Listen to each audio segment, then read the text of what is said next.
I love my little fishes as they swim about their home. I love my little fishes as they swim about their home. When the sunlight shines upon them and their colors begin to glow, I am drawn into a world where my heart longs to go. I imagine scenes of beauty and feel the warmth of love. I love my little fishes as they swim about their home. I have traveled the world over, but never found a peace that comes from watching my fishes as they swim about their home.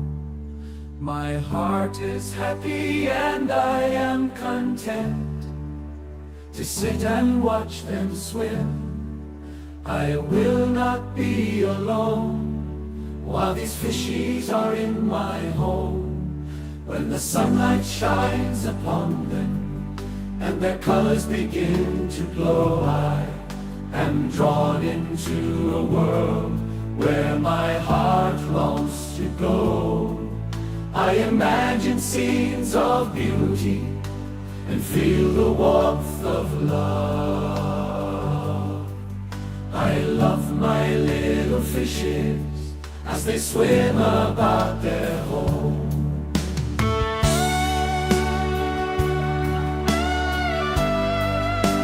Well, good evening, dear friends. So good to be with you. Feelings come better every day, about that much better. When you put them together, it's one and one and one and one and one and one and one and one. So in a week, I'm that much better. Where's Dina? There. Hey, Father Fish, that's some good news. I'm glad to hear it. Yeah, it's. I'm supposed to be getting a couple of therapies this week. They haven't come through yet, but hopefully they will. I want to thank Mike and John for their generosity. Very much appreciate you guys, and appreciate all of those who are helping the cause. You know, I have this nonprofit philosophy, I guess it's the best way to call it. I spent most of my life in nonprofits, and in a nonprofit environment, it means literally that you're not focusing on profit. You're focusing on resources and what you can do with resources. So I tend to use all of the resources that are available.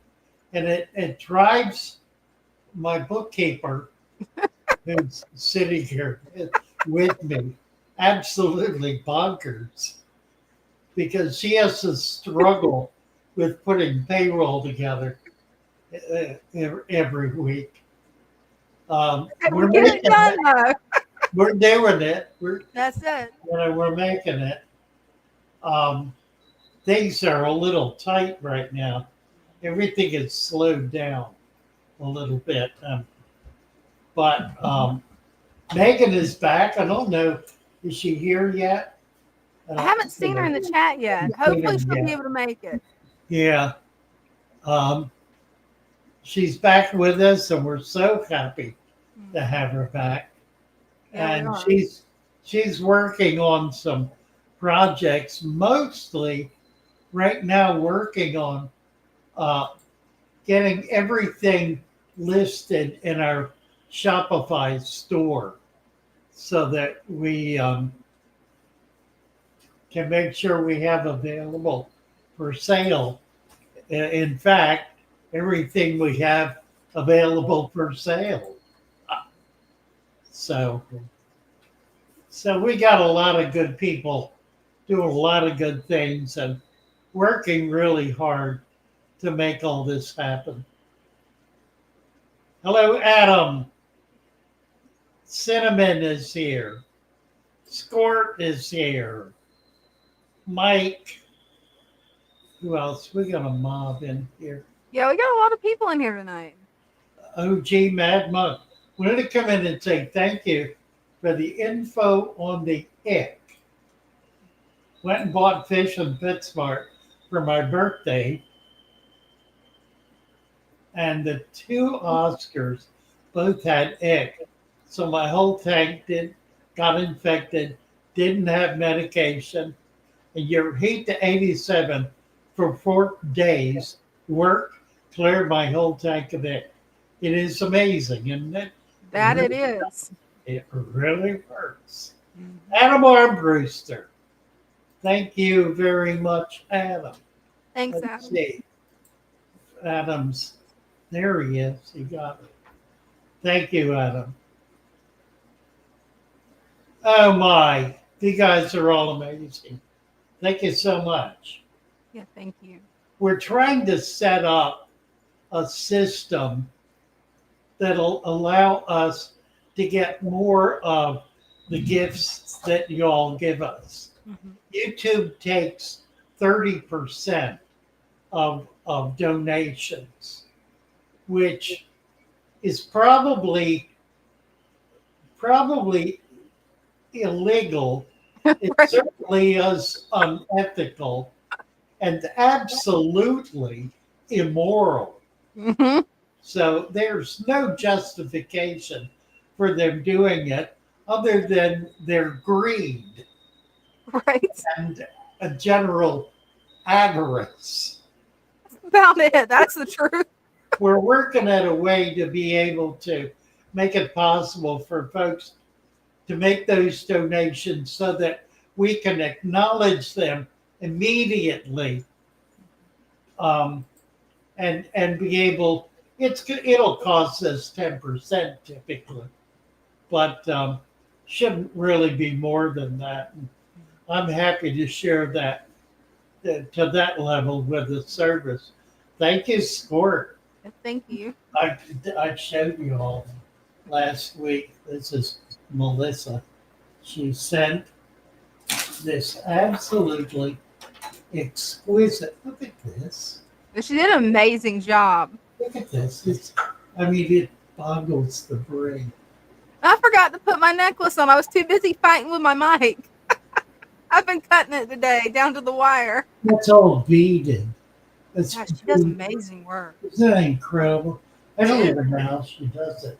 And this really cute little box that came in. She did amazing work. This is from Sport. Adam Armbruster says, that makes me want to write cursive. Oh, I love the little angel fish. Yeah, a little angel. And she made me one these too. as well. So, thank you so much, Denise. Sport. Oh, Yeah, these are so cute. That's the Aren't they? cutest thing I've ever seen. yeah, we all got one. Mm-hmm. Where's 3G and Stan? Yeah, we want to see angels. We Right. get 3G back up here. I'm having a little bit of problem with the Instagram stream. I'll be back in just a second.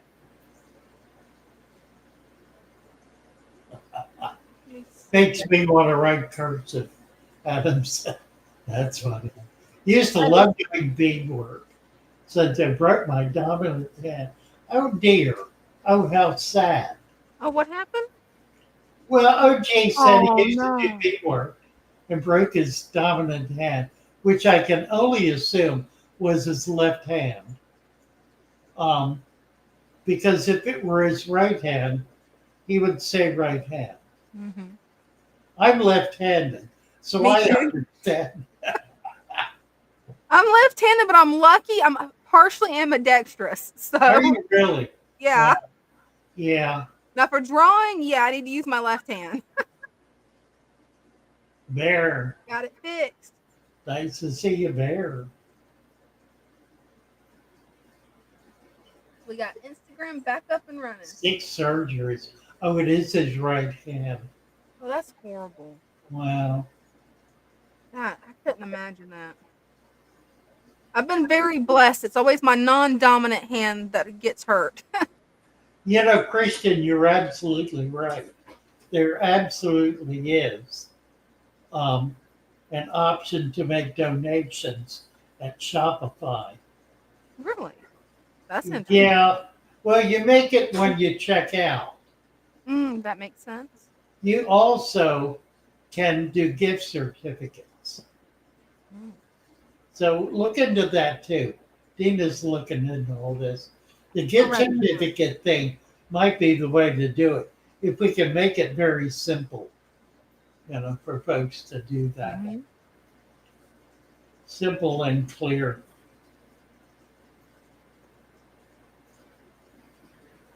Oh, that's I cool. think there is, Christian. I hadn't really thought about that. I know you can make a donation when you're checking out with an order, but you also can buy gift certificates. And that's something we can track pretty quickly because that'll pop up on our order list right away. We simply need the other issue is to get over on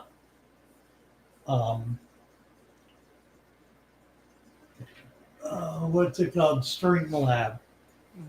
Streamlab would allow us to put another platform up like that. I find it so complicated it frustrates me. I'll have to look at it and see. So I've not been willing. We used it for a while, but we had somebody helping us who was running it while we were there. And he was just on top of it. But I don't have the ability to do it. I'll have to look into it. I've never used My brain Streamlab. doesn't work anymore. Brenda is here. Hi, Brenda. Hey. Adam said left-handed people are more interesting because you use the right side of your brain more. That's a cool way of looking at that. Well, it's artistic as opposed to mechanical. It's it's probably the feminine side of the brain, although I think that the female brain doesn't work the same way at all.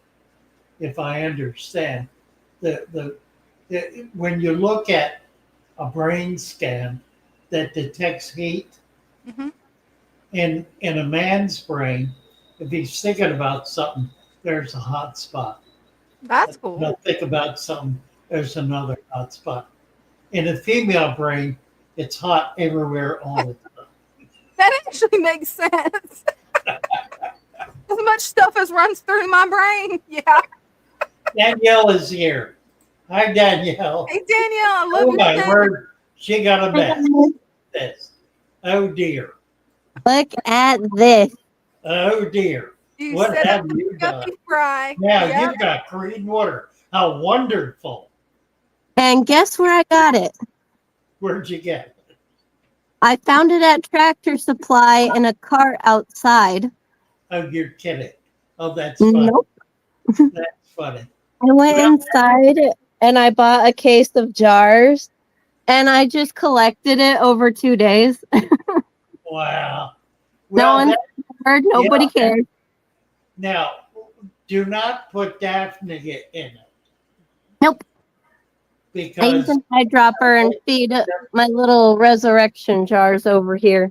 yeah, they'll totally wipe it out. It'll be gone. Oh, nice. So, yeah, you can feed them. Oh, that's great. Look at this. Got all my baby Daphnia and my Cyclops in here. And turn around. I've got some seed shrimp and Daphnia and Cyclops in here. This jar only had little tiny worms and paramecium in it. And now all of a sudden somehow, some way, it's got Cyclops in it that I saw, which is cool. Cool. Yeah. And this one is like my Father Fish tank resurrection jar because it's got dirt and sand and plants. So you're feeding these with the green water? Yes, sir. Oh, good deal. That Yep, is so I was fun. excited. They're very happy to have food. Well, yeah, that's very cool. And Very, Dana helped me get this whole thing set up. Sorry about the mess on my desk. wow. But Nice. we've got a sponge filter in it. We've got a grow light. We've got floating plants. And we've got snails. And you can see their little snail trails down there, which is Awesome. funny. You can put baby fish in that. Mhm. I don't have any baby fish yet. Eventually, I will breed fish. Right. I just don't have the setup for it yet. Good job, Danielle. That's really, And really sir, I have a question for you. sure. If we come over here to my 64 gallon, this is the tank I'm going to completely redo with substrate. I'm going to order substrate today. Because as you can see, the plants are just not sustaining with the gravel underneath. Yeah. And I'm one because I do have fish in here, unfortunately. How exactly should I go about redoing this? Okay. What size tank is that? 64 gallons. It doesn't look that big. Is it tall? It must be tall. It's tall. Mm. Okay. It's 4 foot wide. Nope, it's not even 4 foot wide. I Must be think it's probably 3, but it's 18 front to back. yeah, I think it's me and my mom measured it. I think it's 16 wide. Okay. Probably If I had a tape measure, I'd get Okay, it, but I don't that have makes it in sense. hand. Yeah, deeper than a 55. Yeah. Yeah. Okay. Anyway, yeah, get as many buckets as you can manage, five Okay. gallon buckets, and fill them up with the water from the tank. Okay. And then when you get it down to a couple inches, dip all the fish out and put them in one or more of the buckets. You can do the same with the plants. Then you can remove all the equipment and all the hardscape. Okay. You can put that in buckets if you want. Take out all of the sand and all the gravel. Now, you can save that if you want to. Put it in another bucket dry. And then siphon the rest of the water out. Get it completely dry. Put the layer of dirt down. And then you can put this sand, even mixed with gravel, on top of the dirt. Okay. You want 2 inches of that.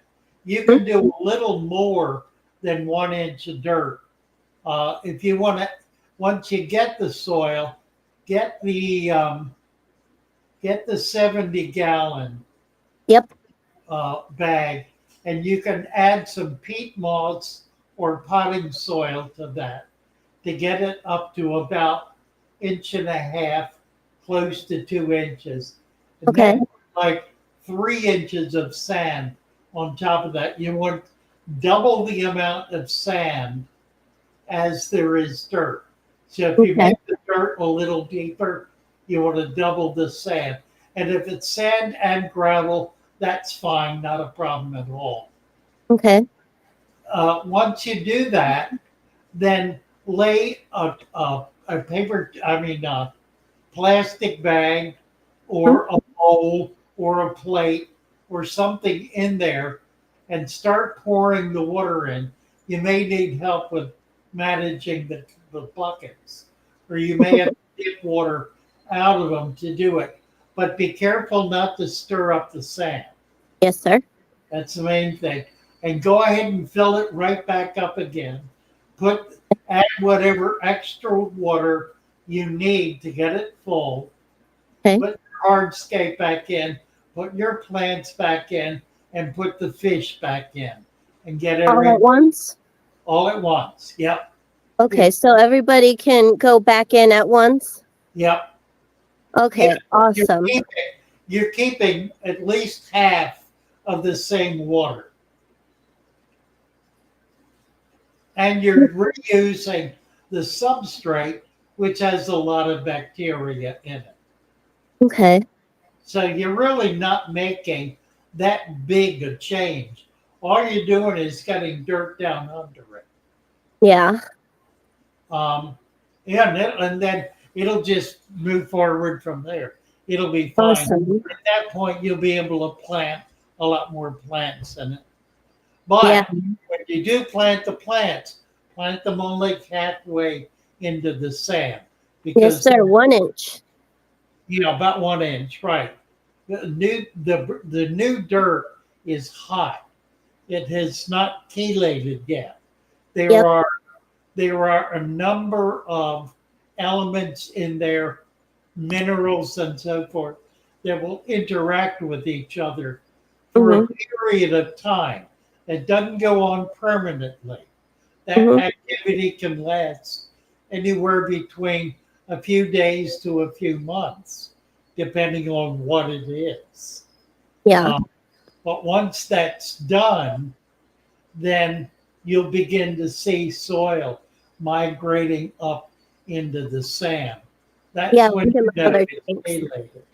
Yeah, and at that point, it doesn't matter about the roots. But prior to that, you don't want the roots down in that dirt because it will burn the roots and kill the plant.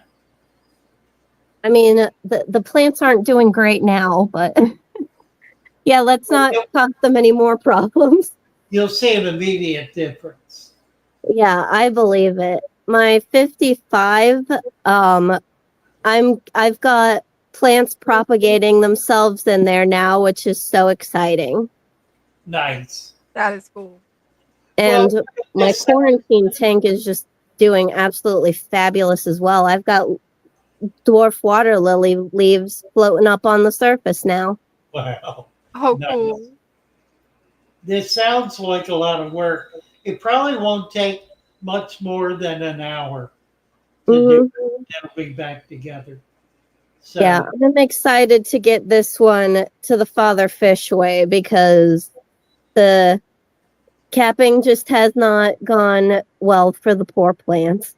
So I know they need like the real way, the Father Fish soil underneath, and I am so excited to get it for it. how long has that tank been set up?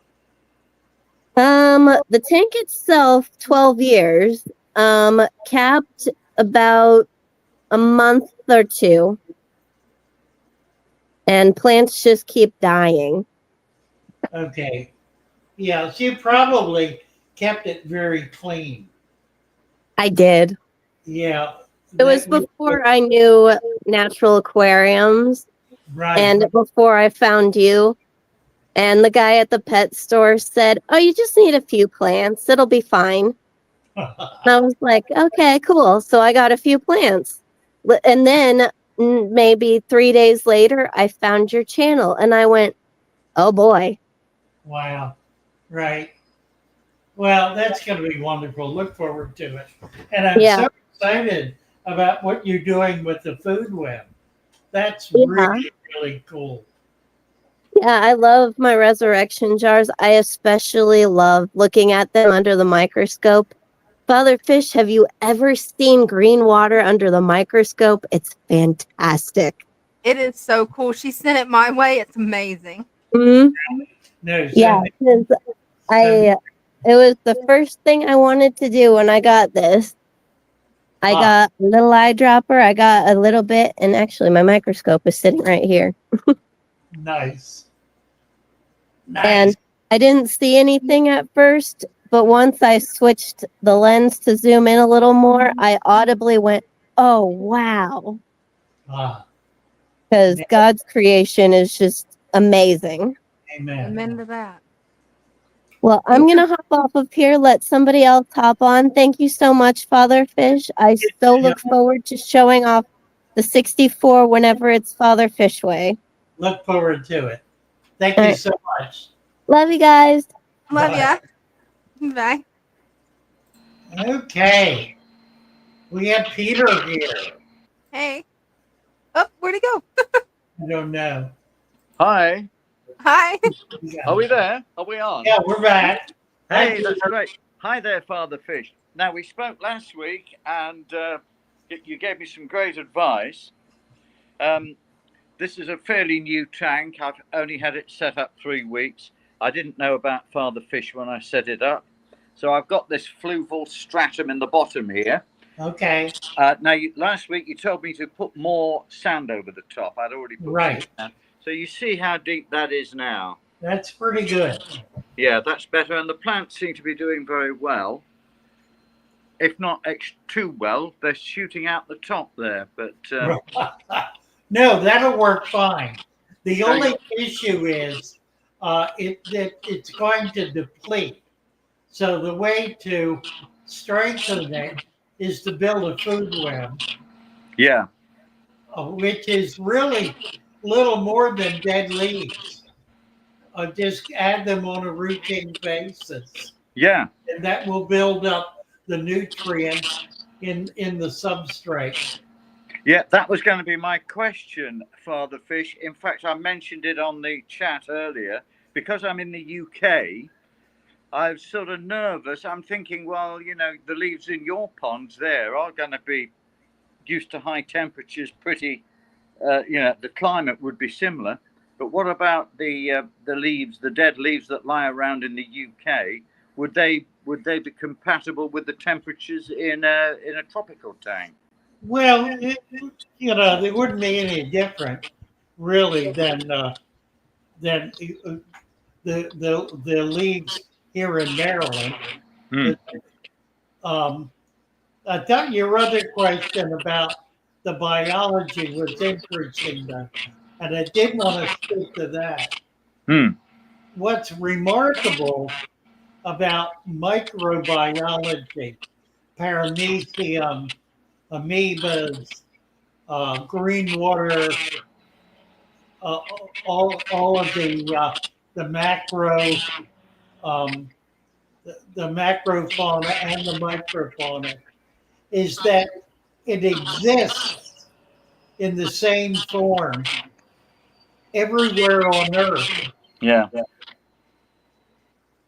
Where it exists at all.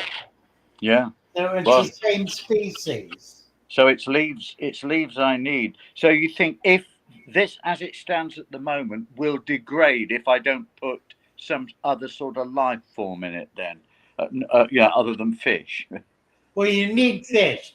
And you ought to do that. You need to do that right away. Okay. Yeah. Because the plants, I've been looking at the levels. Now, I don't know what you think about levels. The pet shops say, yeah, you've got to get rid of the nitrite. Well, it's nearly gone and there's no ammonia in there now. But I don't know, you know. So, yeah, I think it's ready for fish by anybody's standards, really. Well, here's the problem. If you have no nitrate and a lot of plants, the plants are going to die. Because that's a natural food and a basic food for the plants. The way you get nitrates is with fish. Yeah. Because they create urine, which creates ammonia or is ammonia, which creates nitrate, which creates nitrates. And the plants take up all of those. They take up ammonia, they take up nitrites and nitrates. So the fish feed the plants, and the plants ultimately feed the fish. Yeah, yeah. So the nitrite is well, they say the nitrite is the bad stuff, and the nitrate is okay. Am I right in thinking that? You need to not think that at all. Okay.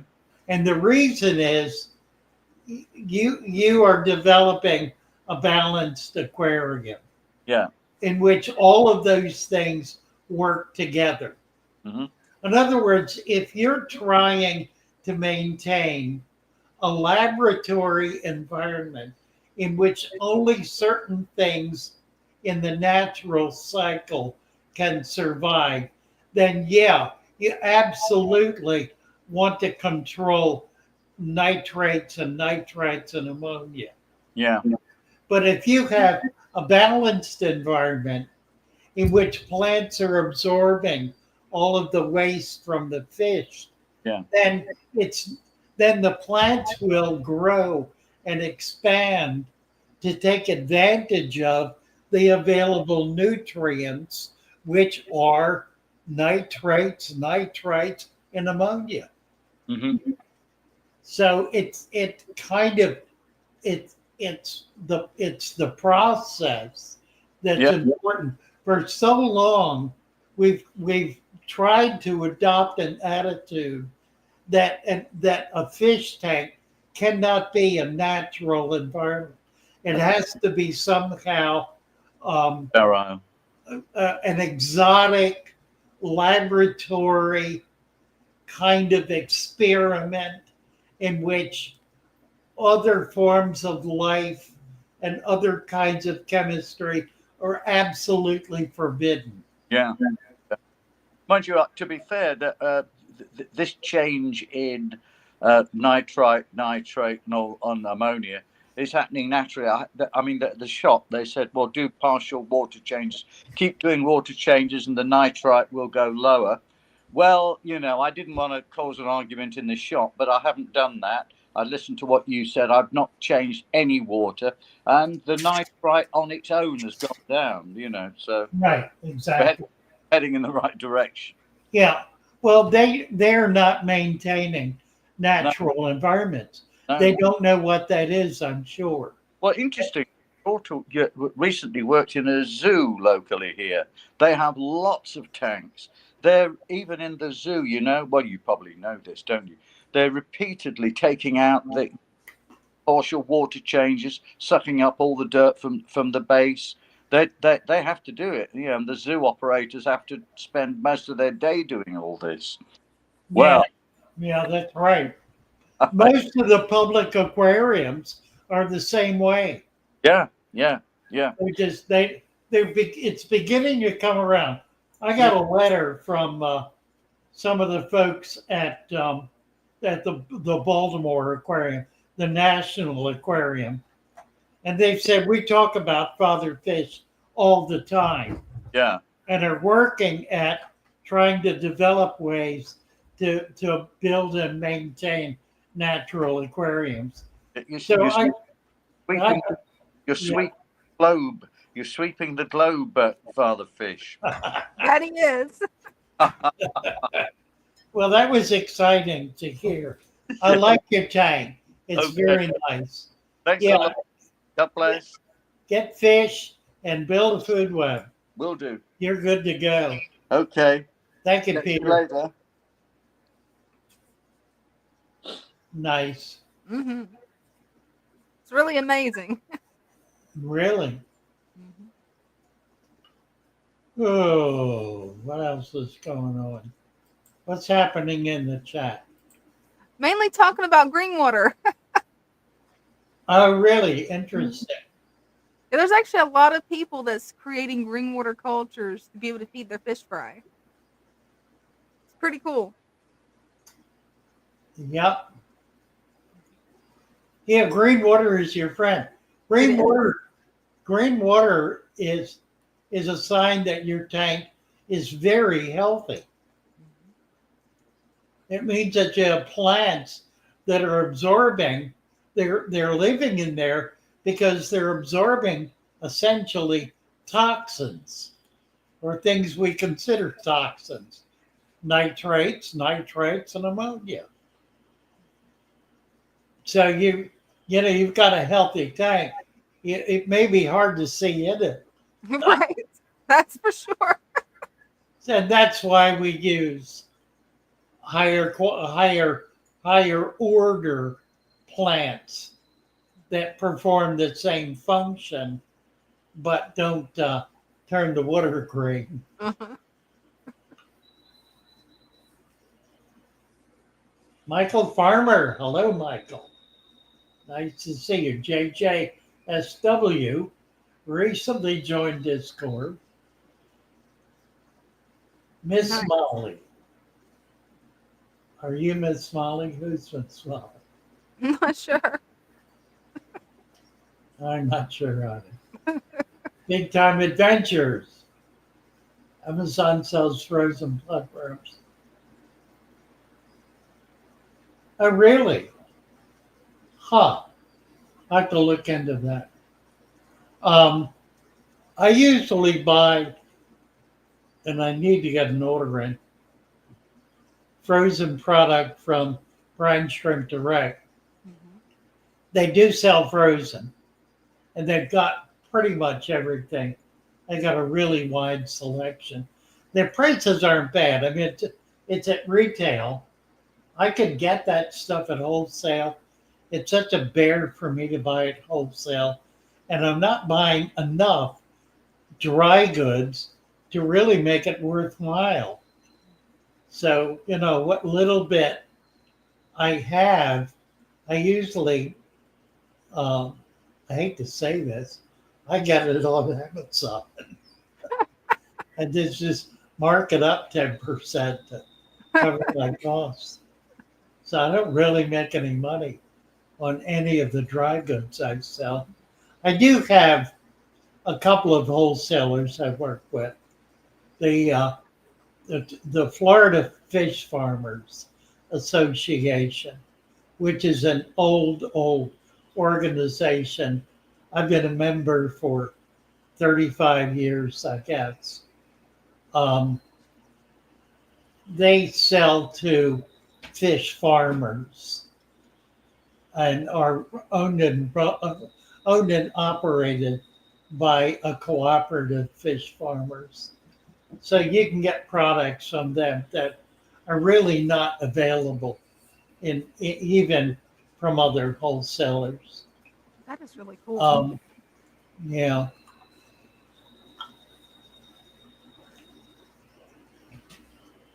Well, looks like Jacob is here.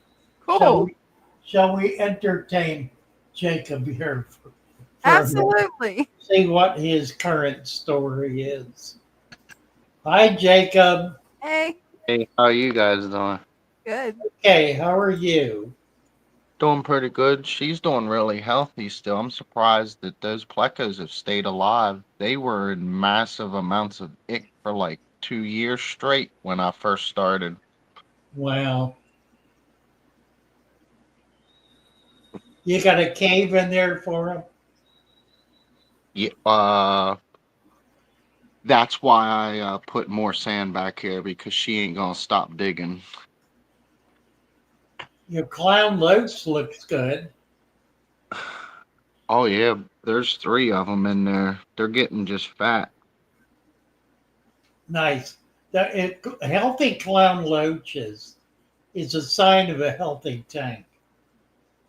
Oh, I That watch is. every one of them poop and it comes out in little sections all the time on every fish. And it comes out the color a lot of the times of green and like a light color brown because of my leaves, and I give them a lot of algae from like the Nice. streams, big Yeah, that's chunks good. build up of it. He's getting big. Keyhole looks good. Let's see, the female. I like keyholes. Nice, very gentle, very peaceful fish. Easy They're to doing keep. amazing. Oh yeah, and as you said, those are starting to actually take over. Look at them. Oh, it's not gonna How let they me. are. Right. Duckweed. Oh, yeah. Yep, that would be it. I'll tell you what you can do. Put a goldfish in the tank. It will eat all the duckweed. That's pretty cool. So once it reaches the point where you need to get rid of duckweed, get a goldfish. And goldfish You, tend to do very well in community tanks. They're not aggressive. They don't cause problems. Um, Even the fancy ones tend to do very well. So they can get beat up. I mean, oh but yeah, I don't think you've got anything in there that would hurt them. you can see the tannins. Looks nice, Jacob. Thank y'all. It It's really does. actually allowing me to hold a stable. Look at that. I'm like 83, about 83 Yep. stable.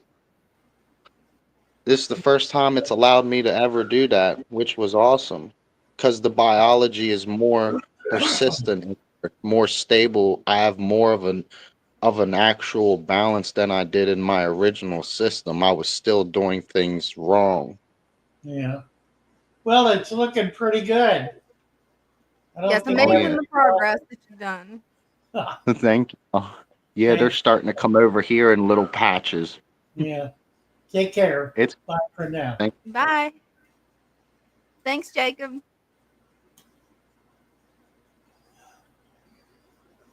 Where'd It's she go? amazing how far he's come. He's doing a great Yes, job. indeed. Yes, indeed.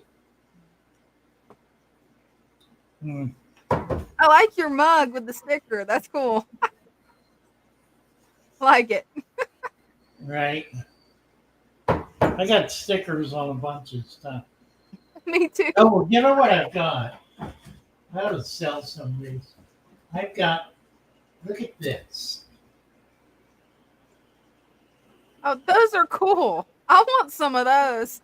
Little tiny Father Fish stickers. That is cool.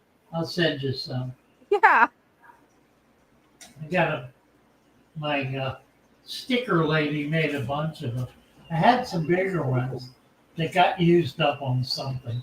I don't even know what. But these are cool. And I managed to keep most of them. We were going to use them in jewelry. We had a woman making a piece of jewelry called Fish in a Bag. She had located, I'll have to try to figure out where they came from. She located a little fob about that big that could be attached to earrings. That was a clear, it was acrylic, but it looked like a clear plastic bag with a tropical fish in it. And we were going to figure out how to somehow attach this little Father Fish thing to it. Never got around to doing it, That would have been really cool. but I think we probably still could. We just need somebody to, well, maybe that Danielle could do that. We'll get her on that. Right? Be a good project. She probably could. She might enjoy it. Damian Lawrence is here. Hey. Hey, Hi. Father Fish. Hello. How How are you you? doing? What's up, Dina? Doing good. How are you doing? I'm all right. Trying to turn the camera, but I know how that goes. The easiest way may just be to flip it. all right. Yeah, that might be the easiest. You guys seen Oh, wow. Father Fish setup, you know? Turn your camera sideways. Let's see if it'll go landscape. Yes. Okay. Terrific. That is a beautiful tank. Nice. Look at that. How many gallons? Amazon puffers, Great heart. Walla shark, black knife fish, gulper shark. Wow. I can't see what you guys are seeing. Blue acaras, roseline sharks. You got I Java have about moss. 3 Amazon puffers. I have some plecos hiding, bristlenose hiding, white bristlenose hiding, knife fish hiding as usual. Right. Yeah, you What guys will size be. tank? What size tank is that? Most of the tanks are 4-foot tanks. Over here, I have another Father Fish tank. Now, this one is quite interesting. I have pea puffers swordtails, betas, and croaking gouramis. And the gouramis and the betas and the swordtails are breeding like crazy. Ah, Yeah. nice. Nice. It is. Very cool. That's a Over beautiful here. tank. Over here's my grow tank for some of Wow, my cichlids. look at I don't know that. if you guys are seeing what I'm seeing. I can't tell. We can see the cave. Yeah. Yeah. They're hiding. Great tank collection. Look at There are this. 4 of them in there. That is. Um, this one have potters on top. That's the only plants I use in it. It has a box. Okay. It has I have like crazy amount of filtration over here. I don't know if you guys are seeing it. Oh, yeah, yeah. Yeah, so there's a Right. box on it. This is a 5-foot tank. Seeing a And little then fun. yeah, Wow. and then in there. Oh, cool. That is gorgeous. Bigger fish in it. Oh, Yeah. Ambunas, jewels, convicts, yeah. Red Devils. the Dempsey's, some other ones hiding. They're all hiding. Big tank. Big They're not tank. there on camera. Great color on them. Yeah. Yeah, man. Now here's my next grow tank. Wow. Little Yeah. Oscar. This one's for my son, actually. Love it. Yeah, he has his Oscars in here. You have 3 Oscars in here. Nice. And then next Father Fish tank again. Guppy collection. Oh, yeah. I'm sorry, I can't hold the camera from this for you guys. Okay. Looking good. Yeah, and this one is not. I like your driftwood. Yeah, Mhm. Have you collected it? yeah, down by the lake. Nice. Oh, how big is the arowana? That's a Uh, beautiful one. Wow. Almost a foot? Yeah, no, the length of my iron above a foot now. Foot and a half. Wow. Wow. Very nice. Is that 2 of them? It Yeah. is. And a big biker. Couple of big bikers. Yeah, Wow. And a big red Oscar. yeah, you know. Oh That's- my. You got a serious collection here. Look at Yeah. the flower horn. That is amazing. You've got one of the most impressive fish rooms I've ever Look seen. at this. Look at Yeah. this. Wow. You were the one who told me that this is a kissing gourami. I always thought it was a white goldfish. Remember? That's not Yeah. that's Yeah. not a kissing gourami. It's not a goldfish either. That's But the last time you that's said a it was a gold- kissing gourami. No, that's a giant gold- gourami. Oh yeah, a kissing gourami. Yeah. Right. That is. Right. Yeah. Oh, man. All right, so that's it, you know. Damian. Wonderful. Yes, sure. Thank you. That's All right, lovely. thank you for having me. What a great collection. That it is. Keep us updated. All right, I will. All right, thanks. Thank you. Take care. All right. Wow. Very impressive. Yeah, that is one impressive fish room. Definitely. Hot. Yeah, I think his fish room is the goal of just about every fish keeper. That's a really impressive collection. Hmm. That's a classic. That's a classic serious hobbyist. Right? You know, guess which was my favorite tank. Hmm. The one that drew me to it the most. I'm going to guess the one with the amazing piece of driftwood. That's the one I'm going to guess. No, No? how Which one? about some guesses in the chat? Which do you think was my favorite tank from Damian? Blind Cave. You know, I think it was, Mike.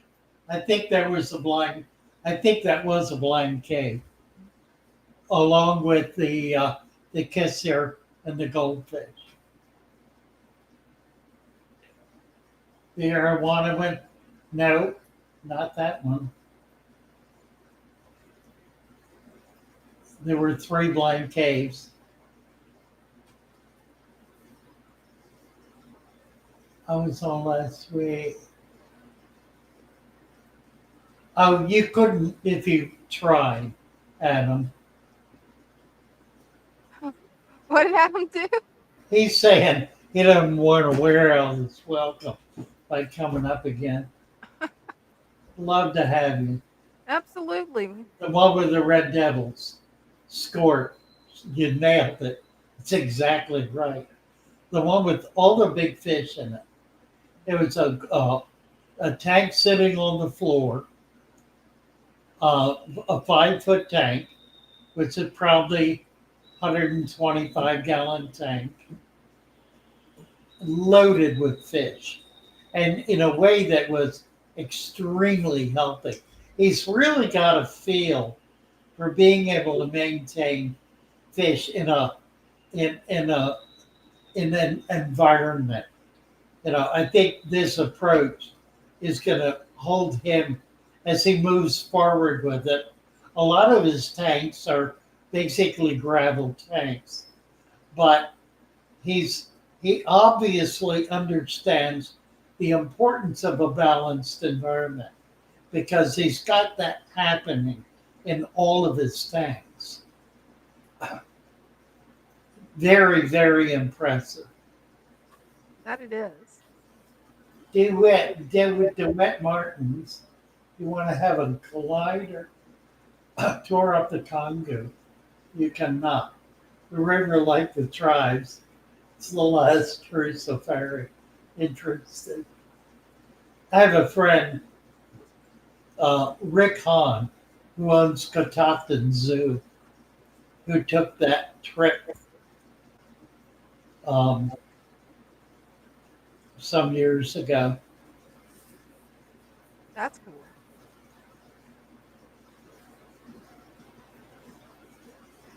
Now, I'd say Diaz plant saying he's not done growing. True enough with, yeah, absolutely. The fish keeper and the fish, for that matter.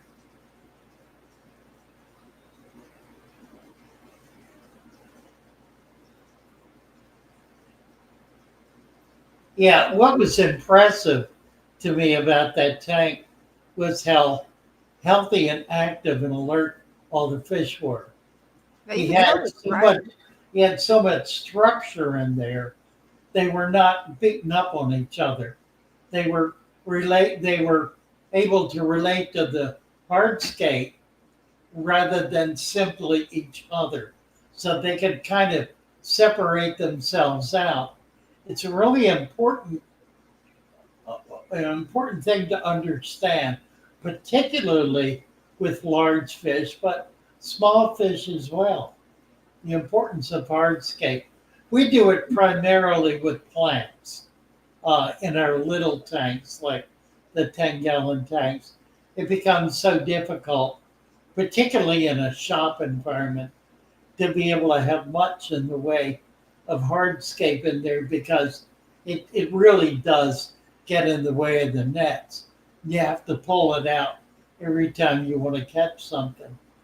But the plants can be thick and it doesn't matter because they'll kind of, they can kind of be pushed aside or seined through, whatever.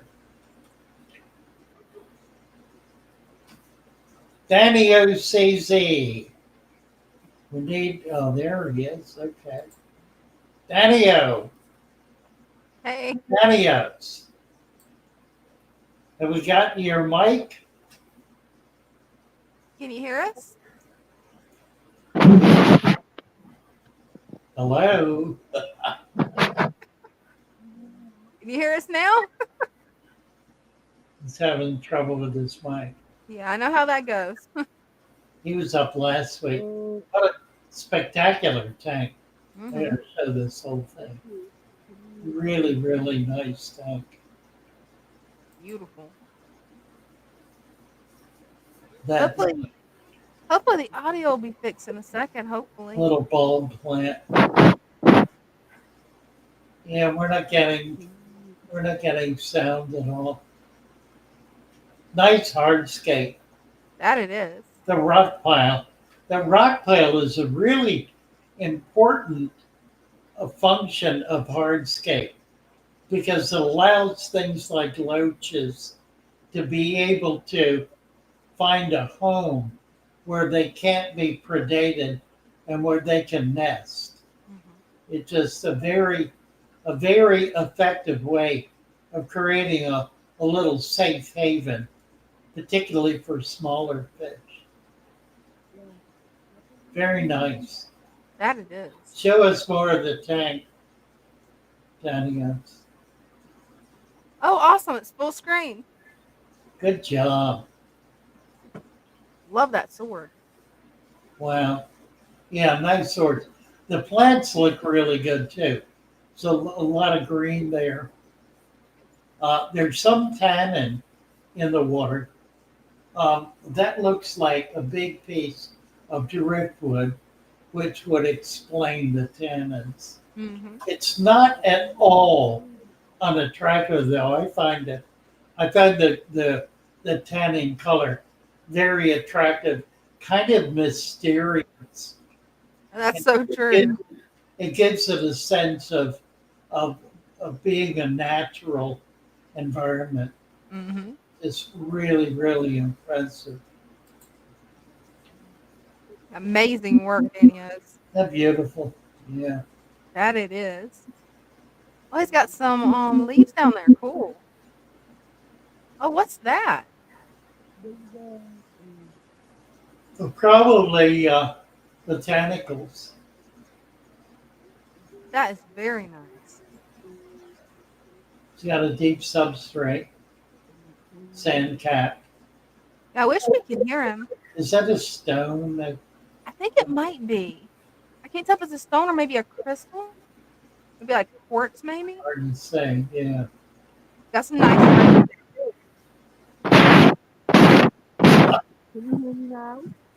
It's like it's blown into. We're just, I wonder what's going on with the mic. I don't know. Something weird, isn't it? Right? Beautiful driftwood. Look at all this driftwood in here. And those botanicals. It's exquisite. See the shrimp going by. Mm-hmm. So a lot of primarily small fish. So it's really a small fish community. I love And it. a beautifully laid out tank. It's an exquisite tank. That it is. Oh, look at this. There's a smaller tank with lots of plant growth. Swords mostly. Some food web material. See how the leaves breaking down. Nice. Is that what it is? Is that eggshell? It's eggshell. It looks like eggshell. Is that what that is? Can you tell? I can't tell. Yeah, I can't tell if it's a rock or an eggshell. Like, It kind of reminds me of a cuttlefish bone, but I don't know if that's. No, it looks more like an egg. can't tell. Type in the text what it is. Oh, yeah, definitely.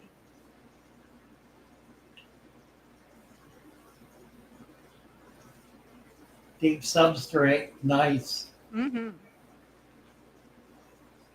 That's definitely a healthy tank. Yeah, lovely tanks. From the Czech Republic. Oh my word.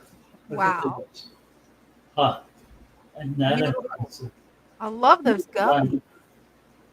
Well, that's crinum. That's a bulb plant as a centerpiece. Love it. They make spectacular centerpieces. It's not always easy to do. Yet there's a whatever it's called. I was thinking about that earlier today. Beautiful thing.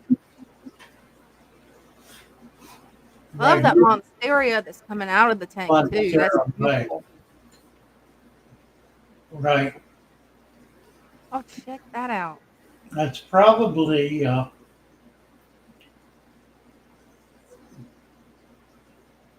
Look, we got some Sylvania.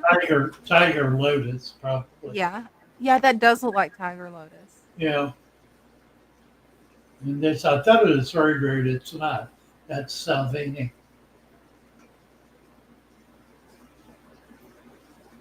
Oh, I love the shrimp tank. We got them all small. Look at all the babies.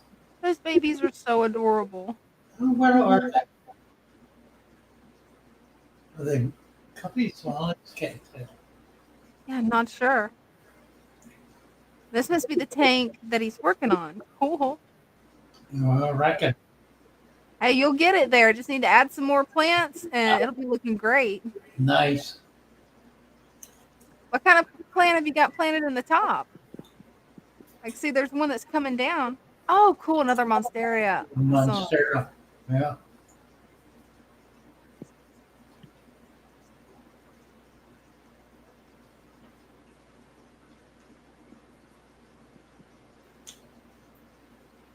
Oh, my word.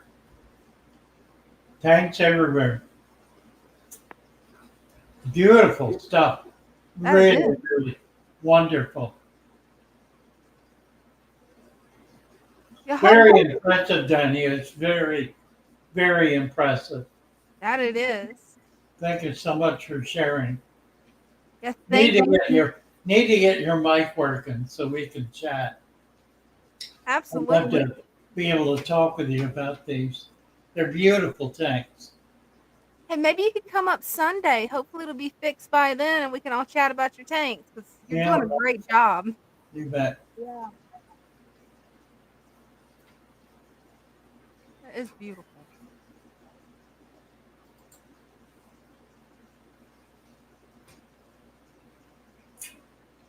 Love the colors. Pretty of those guppy. puppies. Look at that. They are so colorful. The headlight guppy. And a nice headlight female. Mm-hmm. You know, Europe has nice guppies. You got really pretty guppies. Those are gorgeous. Europe and Japan.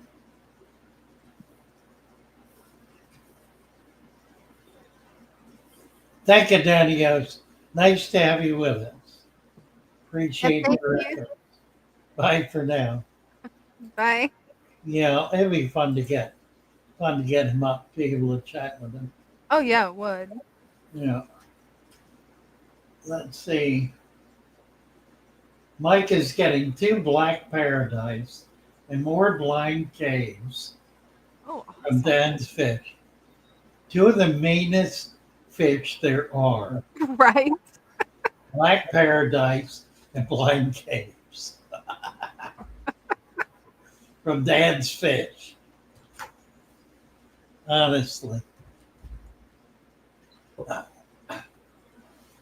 list of over 1,200 suppliers in Thailand. Oh, I know. Southeast Asia really does have everything. It kind of boggles the brain. If you followed predatory fins, they take regular trips to Thailand, China, and other parts of Asia. And it boggles my mind that the kind of stuff they run into, the stores that are there, the retail and wholesale, and the shows, my God, the shows are mind-boggling. It just, there's nothing that even comes close to being comparable here in the States or in Europe for that matter. I mean, the Asians have got it just utterly nailed. But you know what's interesting? They do not do natural environments. Wow.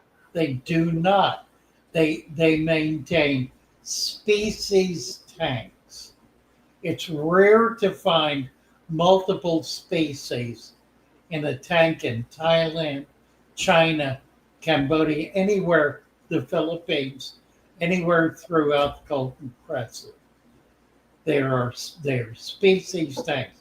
Typically, one fish or two or three of the same species in a very large tank with no substrate, typically not even sand, bare bottom, no hardscape, nothing at all to detract from the fish. The fish is what they are interested in. And they've got the fish living essentially in a completely sterile, empty environment, Wow. which I find remarkable. Yeah, that is, because I really do. how they pull it off. Well, they do very, very heavy filtration, major filtration systems, substantial routine water changes. They pay rigid attention to water quality, and they feed with extreme care and only feed live food. It's rare to see anyone throughout any of those countries feeding any kind of prepared food. That's amazing.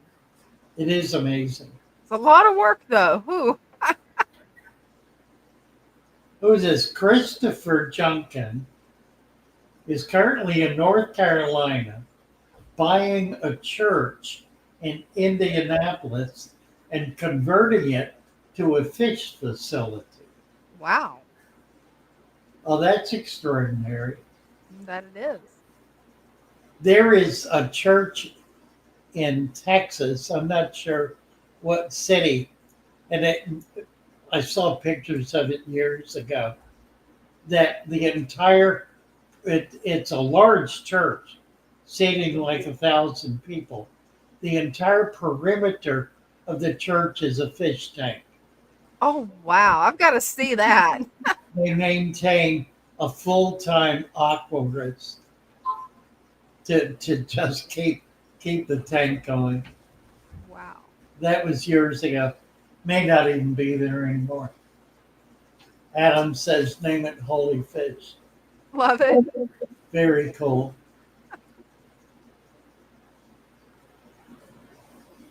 I'll be right back. Let's see.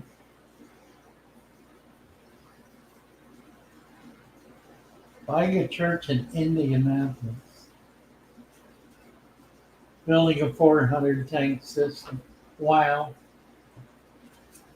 Churches are uniquely designed for fish tanks. I absolutely agree. You know, it's large open spaces with vaulted ceilings. And if it has an older area, it allows for a feature kind of function. They're really remarkable spaces. Kind of alcoves, I mean, a lot of things. Really nice. Oh dear, what else is going on here?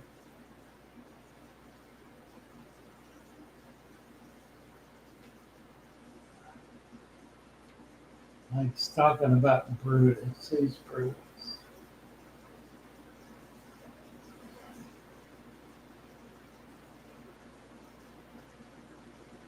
Let's see where we're at with wrenches.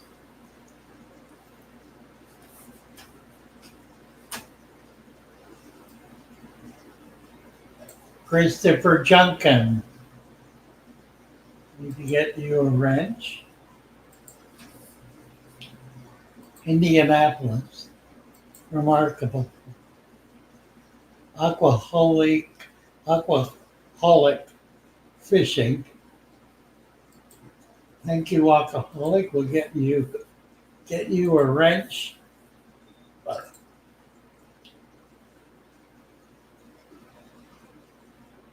Chatterbox.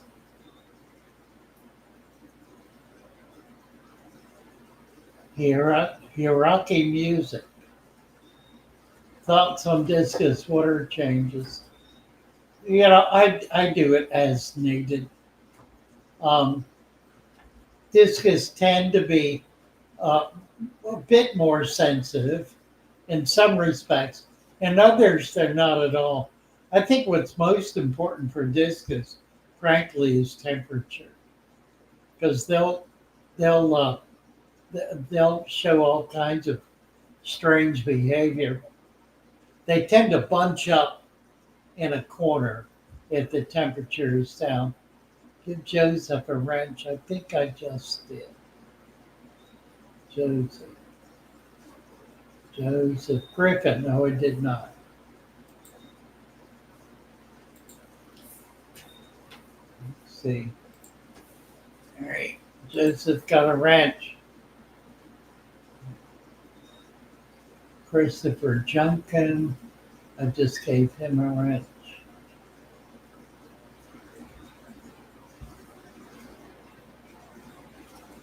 Wow.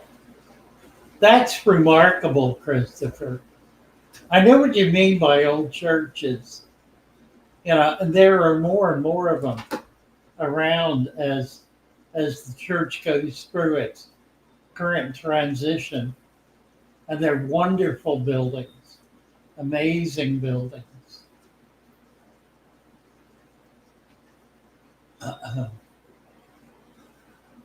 Alcoholic. I think, yeah, it looks like we got everybody. Damios saying, I love the colors of the guppies. A lot of bad fish keepers breed them. The ones of the guppies fungus and bad genetics. Interesting. Well, that's always going to be the case. But finding the quality breeder becomes really, really important, and they exist.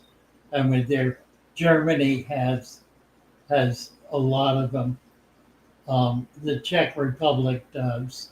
Certainly, Poland does. There are some really, even France has some amazing fish breeders. Christopher loves the paradise fish. Interesting. I wonder how much it would cost to actually export them, though, from those countries, the guppies. To do what? To export the guppies, the really high quality ones from a different country, I bet that's expensive. Well, it's a whole thing. It which involves having a broker receive them and walk them through customs. Then you have to have certification. Wow. It's a process, and it's an expensive process. I bet. I used to do it back before 9/11. It was pretty easy. You could ship anything anywhere in the world with very few restrictions. That had to be nice. And I did. I shipped all over the world. But I've been tried in recent years. Yeah, there's so many rules and regulations now that I know it's got to be a nightmare, probably. And it's gotten really expensive.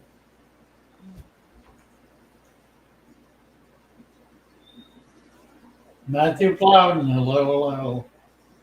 Chatterbox. Yeah, Chatterbox saying that John Oliver does this. Check out his page. I have to check into that. That's pretty cool. Ah, I need to write that down.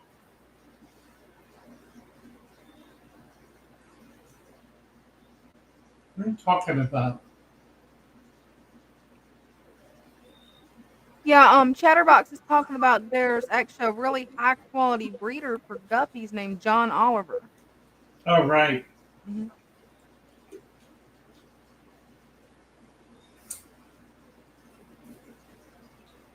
Well, yeah, there are a number a really good guppy breeders here in the States. That's good to know. I think for private hobbyists, the United States has some of the best breeders, the best hobbyists, I think, anywhere in the world. People who have dedicated their lives to raising and breeding fish. Then think of the killifish. I mean, the killifish would not be a thing if it weren't for the U.S. Killifish Association and the members who just make a lifetime commitment.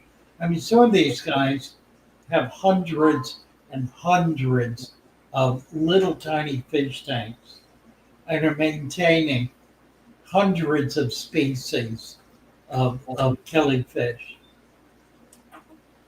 That would be impressive to see. Aquaholic is saying, what does Father Fish think of when he's not thinking about fish? That's a good question. What do I think of? Fish or fish related. It's all fish related. You got to pick something non-fish related, I think. I don't know. I'm trying to think what I think of. That's not fish related. What's not fish related? Seems like it all ties back to fish, huh? Dinner. Right? Dinner. Although I like eating fish for dinner. You can't count it then. I'm still thinking of fish. Oh, I thought I'd get away with one. I don't know. What do I think of when I'm not thinking about fish? Glory. Whether I'm going to be able to go to sleep. Yeah, that's always a battle. Not much. Hey, now that's good. Not Sleeping much. through? Good. What are we talking about? DeWitt's talking about an act that's obviously pending again. Let's hope not. Where is it? I didn't see anything. Yeah, I haven't seen anything yet either. He says that same act means marijuana cannot be sold in the U.S. Well, the red arowana. The red arowana is restricted. It's not allowed, not permitted, which is the reason it's not permitted is because it is endangered in the wild. But there has not been a red arowana caught in the wild anywhere on Earth in probably 25 years. There's only one place where they're thought to exist and don't even know if in fact they do. But they are bred in large numbers by breeders, by private owners. They're microchipped and they're sold throughout the world, with the exception of the U.S. The U.S. is absolutely backward on this. I mean, the controls on red arowana are absolute. They are absolutely controlled. It is impossible for a wild arowana to be sold anywhere in the world. Can't be done. In part because nobody can find them. But beyond that, they're bred in such large quantities, it hasn't really brought the price down a lot because they're such an exclusive animal.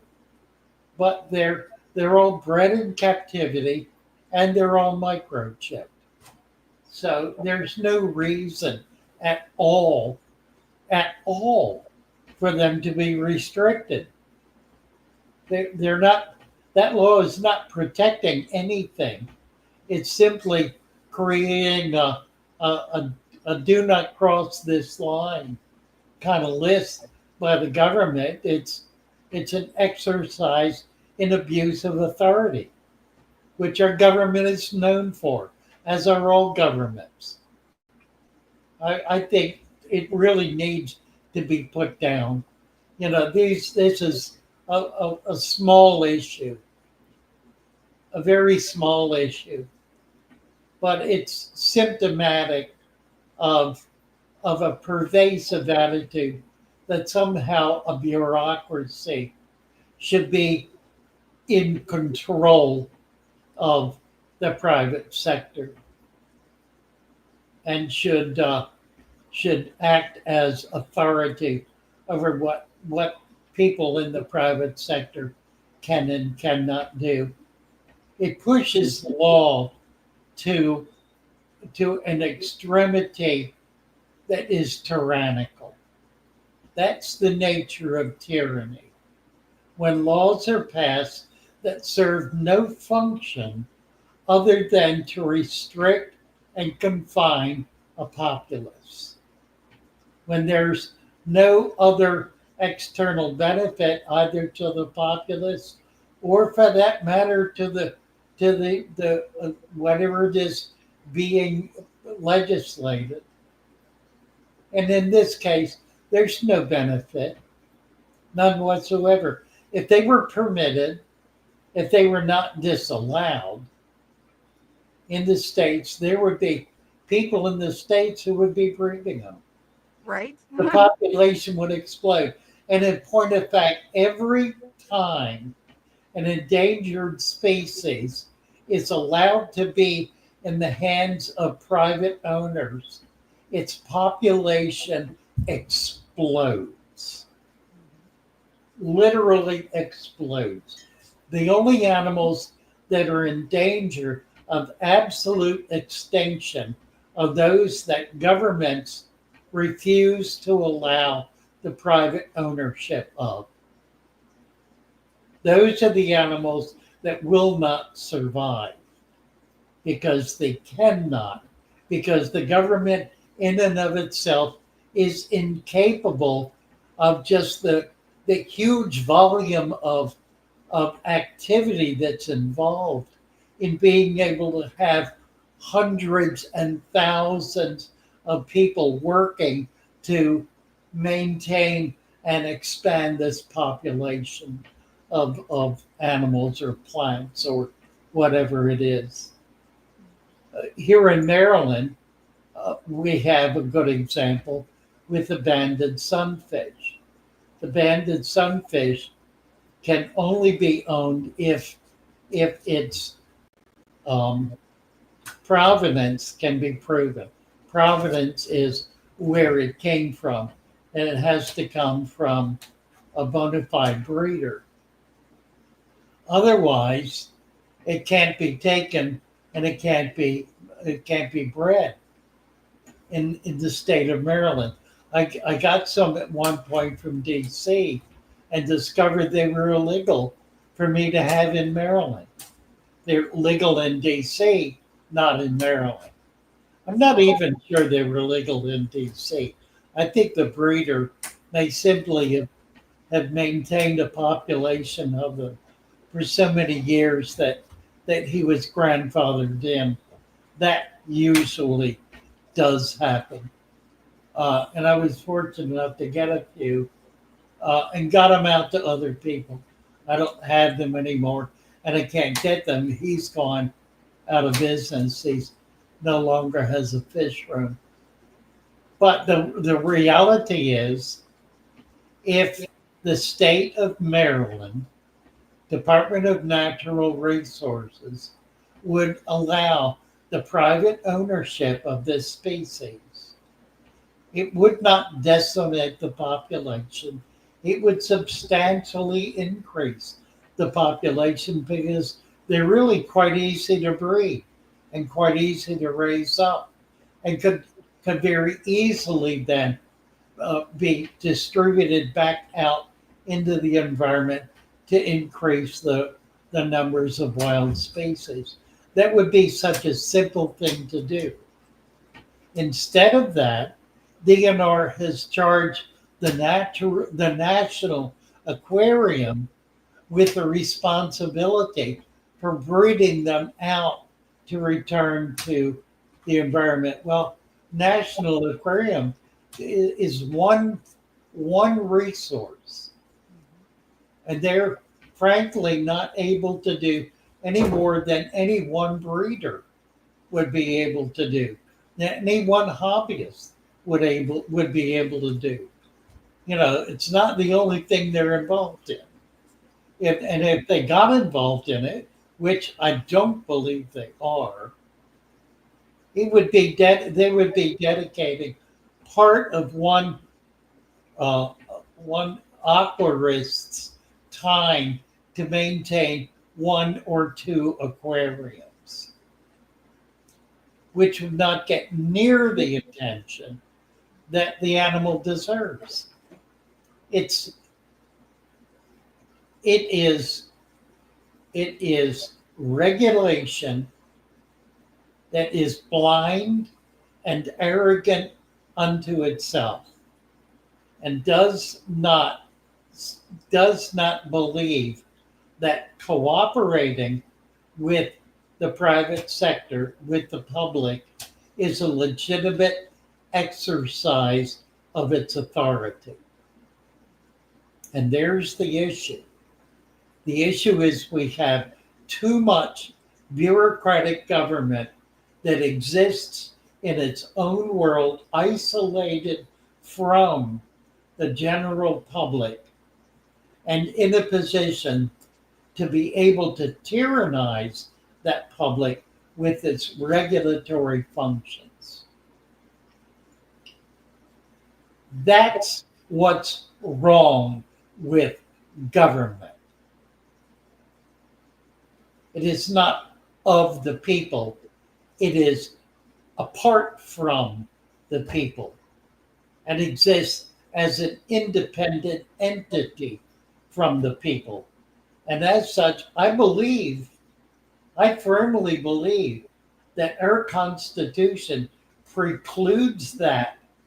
I don't know that anyone has made any effort at all to try to get that issue into the court system, but it certainly is worth the struggle.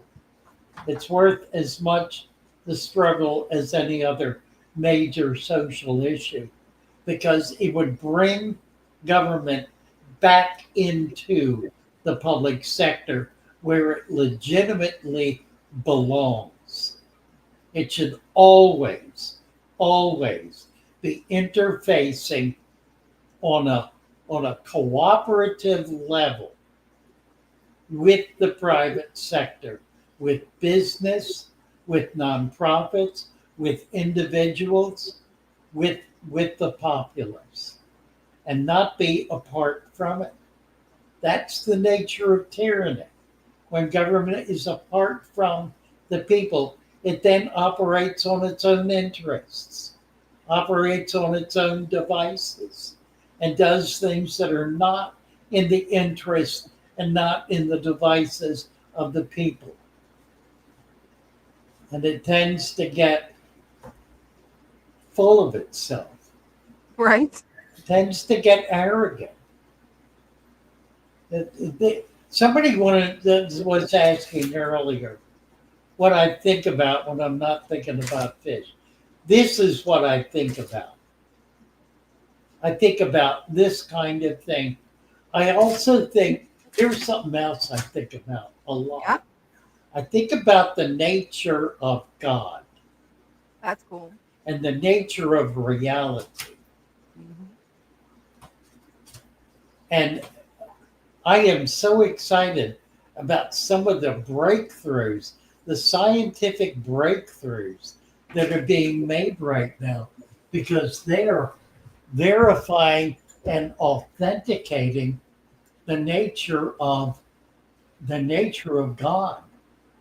Right? They are demonstrating that this universe is one whole unitary entity. And that can only be if it is the creation of one whole unitary entity. I That's like pretty the argument. I like the argument that an atheist believes that everything can be created by nothing, as though nothing were able to do anything more than be nothing. By definition, nothing is nothing, and nothing comes of nothing. right? What can you make out of nothing? Nothing. Precisely. I mean, I don't see how you can make anything out of nothing. Nothing comes from nothing. Mm-hmm. So there must be something to have created everything. It had to have come from something. And that something has to be eternal. It cannot be created. It cannot, because if it's created, then something created it.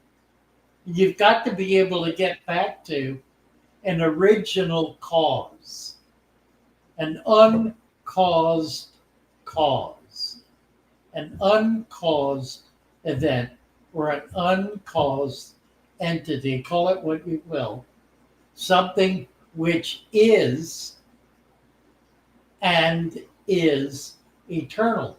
What do we know about that? We're not capable of knowing anything about. Right? We are created beings. Mm-hmm. The pot doesn't know the potter. The painting doesn't know the artist. Amen. We don't know anything about the creator other than that there clearly is a creator. We can extrapolate. I'm going to get into this now. We can extrapolate from the nature of reality and make some assumptions about the nature of the creator. But here's the thing. We can do more than that. Because we have the presence of the creator in human history. The presence of the creator in human history.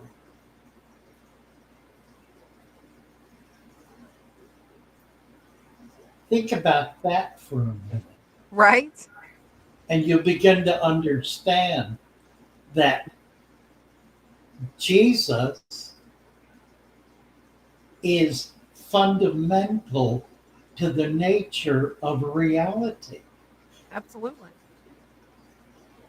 And our understanding of him and ability to discern his teachings and follow his guidance brings us into a perfect relationship with existence, with reality. It boggles the mind when you begin looking at some of the things that some of the most advanced scientists are saying now. Oh, it does. It absolutely does. You know, they're saying there is a fundamental principle which has been discovered mathematically at the core of existence that is absolute and unchanging and is perfecting itself in existence. That's the nature of the Creator. That's the function and the practice of the Creator. It's not anything else. It is by definition that which that means that the core of reality is unitary. There are not multiple universes. There is one universe. It is unitary. It is for our purposes infinite, in that we cannot get from one end of it to the other, nor in fact can we move in any direction that even begins to describe a journey into reality. We exist at an absolute moment, a single moment. And even time itself in this emblem, in this understanding of reality. Time itself has no reality. Time is a construct that we put on our activities and on the activities we see around us, but it has no reality beyond that. That makes sense. The future, the present, the past. There's that there is no, that's not the nature of reality. So that's what I think about. All right. Hey, that's a pretty cool glimpse inside your brain, Father Fish. That was pretty cool. Very informational. Next time, don't ask. Now I'm gonna ask more. I'm gonna randomly call you up at work, but hey, what you thinking now?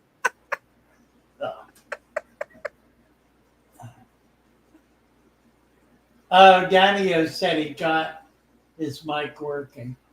Oh, nice.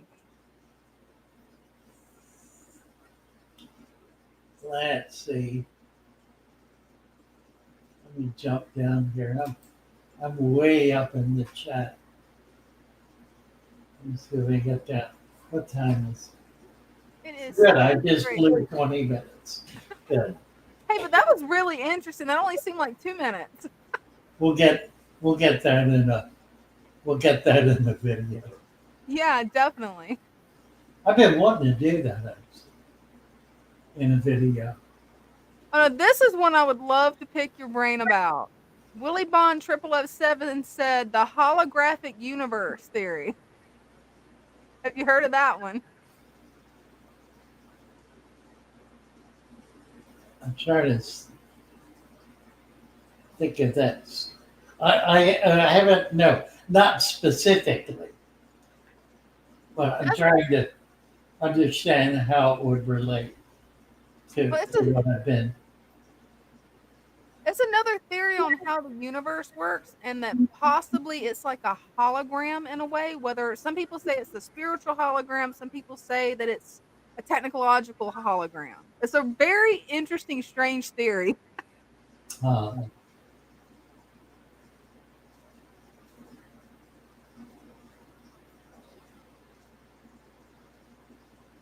Yeah. DeWitt is saying that the red arrow one is legal in Canada. Right. It looks like we're the only ones where it's not legal.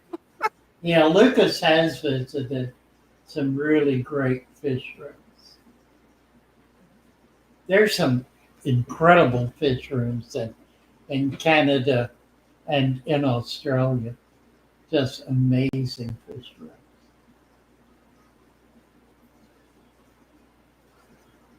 DIY not among them.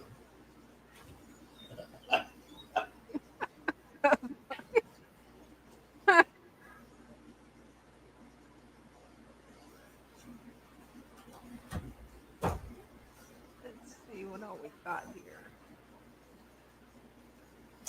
Well, yeah, I do know some places where they're protected. I could go catch them right now if I were. Oh wow. Yeah. Mike, thank you, Mike. Let's Yeah, see. thank you.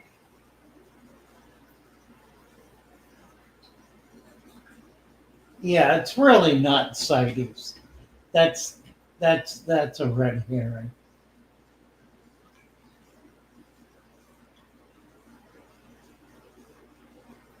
Christopher Junkins says, Father Fish, I feel the exact same way. That leaves both of us in a lurch, I guess. Ain't nothing wrong with that. Annuals or non-annuals. Talking about killifish. Christopher said he spent most of his adult life in southern Maryland. I'm on the eastern shore. It is kind of southern Maryland.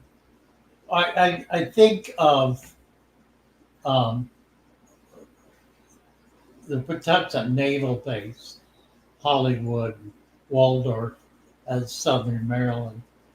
But this is too. I mean, you go from here 30 miles south and you're in Virginia.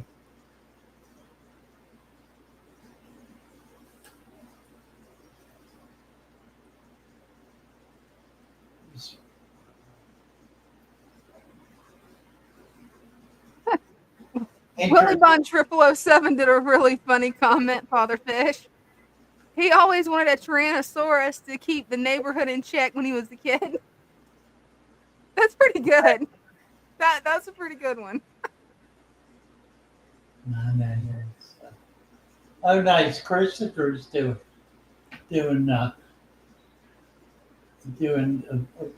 these are the South American killers, I think, Oh, nice.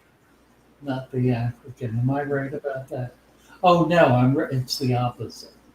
He has mostly West African species. It's the opposite. Volcanic killings. Oh, nice. That is. Wow. I'm gonna have to look up volcanic killies. I haven't seen those yet. Importing a big group of killers and cover. Need to get together with you, Christopher.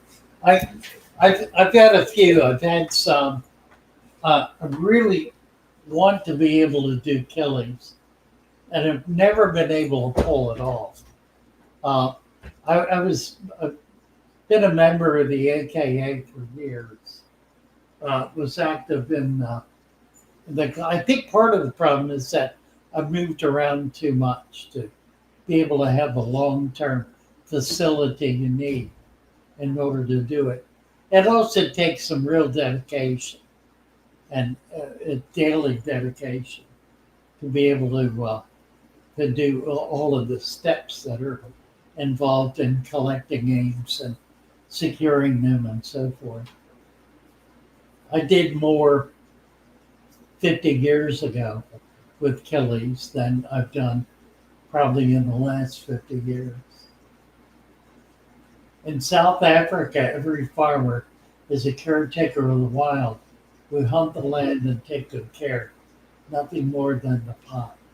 Amen to that. That's amazing.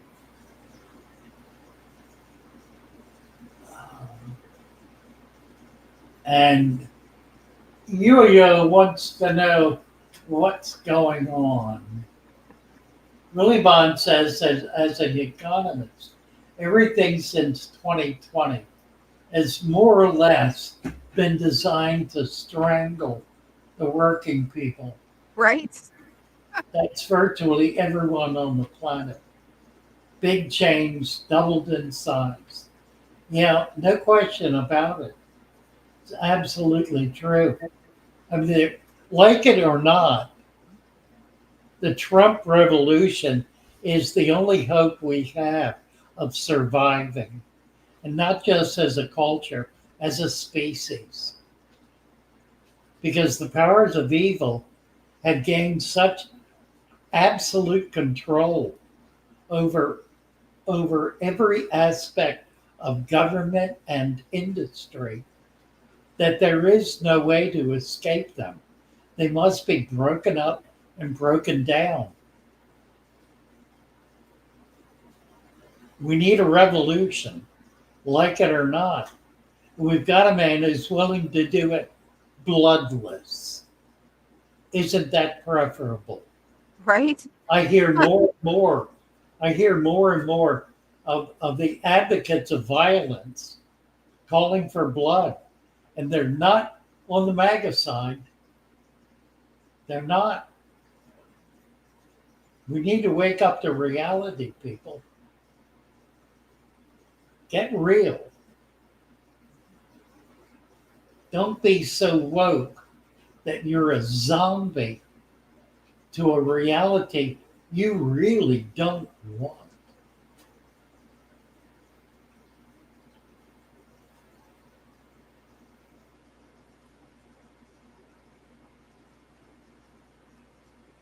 You make a lot of good points. Squirt's got a question for you, Father Fish. And for me, I went ahead and answered in the chat. What's your favorite Bible verse? Oh, John 3:16. You know, That's one of my favorites too. God so loved the world, he gave his only begotten Son, that whosoever shall believe in him shall not perish, but have eternal life. Amen. There is a world of wisdom and understanding, and that just exceeds the wit of any philosopher. Right? Here's a good one. Dan Estrada. Father Fish, are you considered clergy when you visit other pet stores? Yeah, the high priest of natural environment, of the natural tank. I think so. Hey, that'll work. Funny. Mm-hmm. Yeah, that's true, Christian. The Supreme Court is not showing its independence, is it? You know, it's showing its lockstep, its lockstep obedience, and that's even been documented now. That the Supreme Court justice is a member of an international secret association. Has its base in London. Whoa, I hadn't heard about that. Oh yeah, John Roberts. Well, Wow. I don't remember the name of it, but it's been publicized recently. He belongs to an international organization that establishes law as establishes the legal profession, or judges, if you will, as the absolute authorities over all government and all business. That sounds illegal. Yeah, no, it's not. It is not what a constitution says, Right? and yet that's precisely the mentality that has infected our court system. That's wild. You know, little rinky-dink judges in little tiny places are deciding they have the right to tell the executive branch what to do. Never would have thought that been a possibility. They don't have that right. They don't have that authority, but they abrogate it unto themselves and force legal entanglements that preclude the other branches of government from being able to function. It's not the role. It's not the role of the judiciary to do that. It's the role of the judiciary to determine what is and what is not constitutionally legitimate, legal, not to be in a position of being a chief executive officer, making policy and determining how government should function. It's not its role.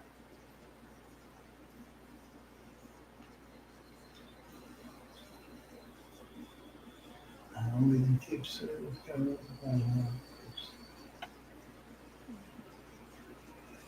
What else we got here? Yeah, that's what I'm looking through now.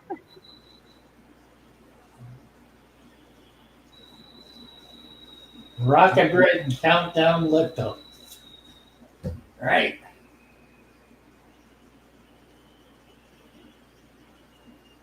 Yeah.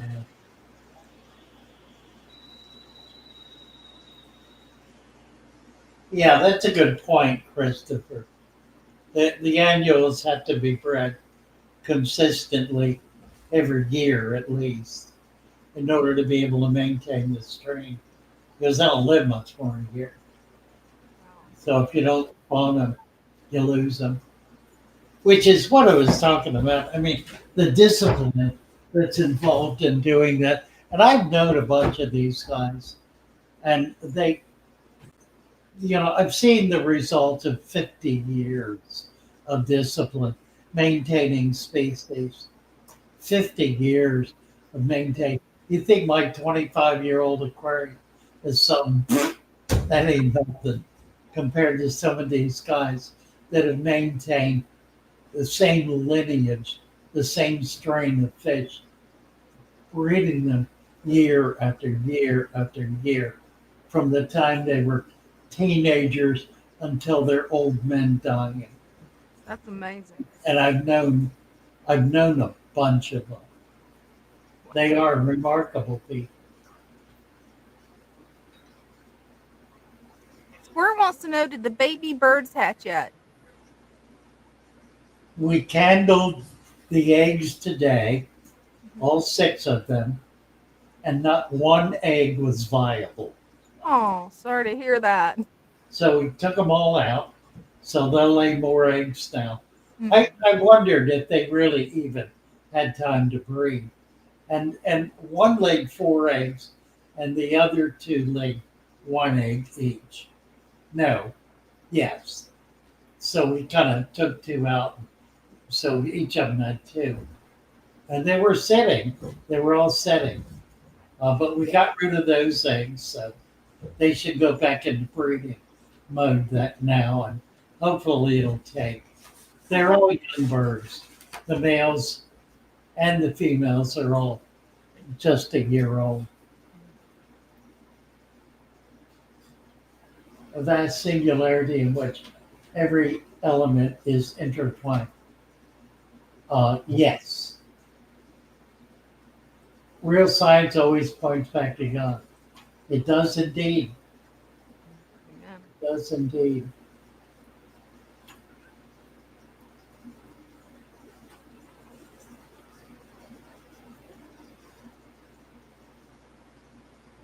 Yeah. The atheist lives on crazy, childlike ideas, just like comics. Yeah, it's true. Absolutely true. I need to get the weapon going here. Are you bringing out the big guns, huh? This, Are you getting invaded by flies too? yeah, this fly swatter. I gotta show you this. Okay, that's a tough one. Look at that. That's how rigid that is. I have not been able to find one of them like that. Food Lion has them. Really, I'll have to check it out. Not incredible. It's amazing. And when it hits, it kills. Right? It hurts. Fly Slayer. It's a genuine slaughter.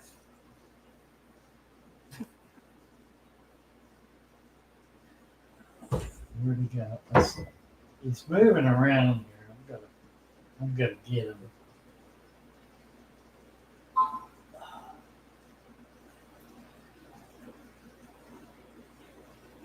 Well, here you go, Matt. Here's the thing.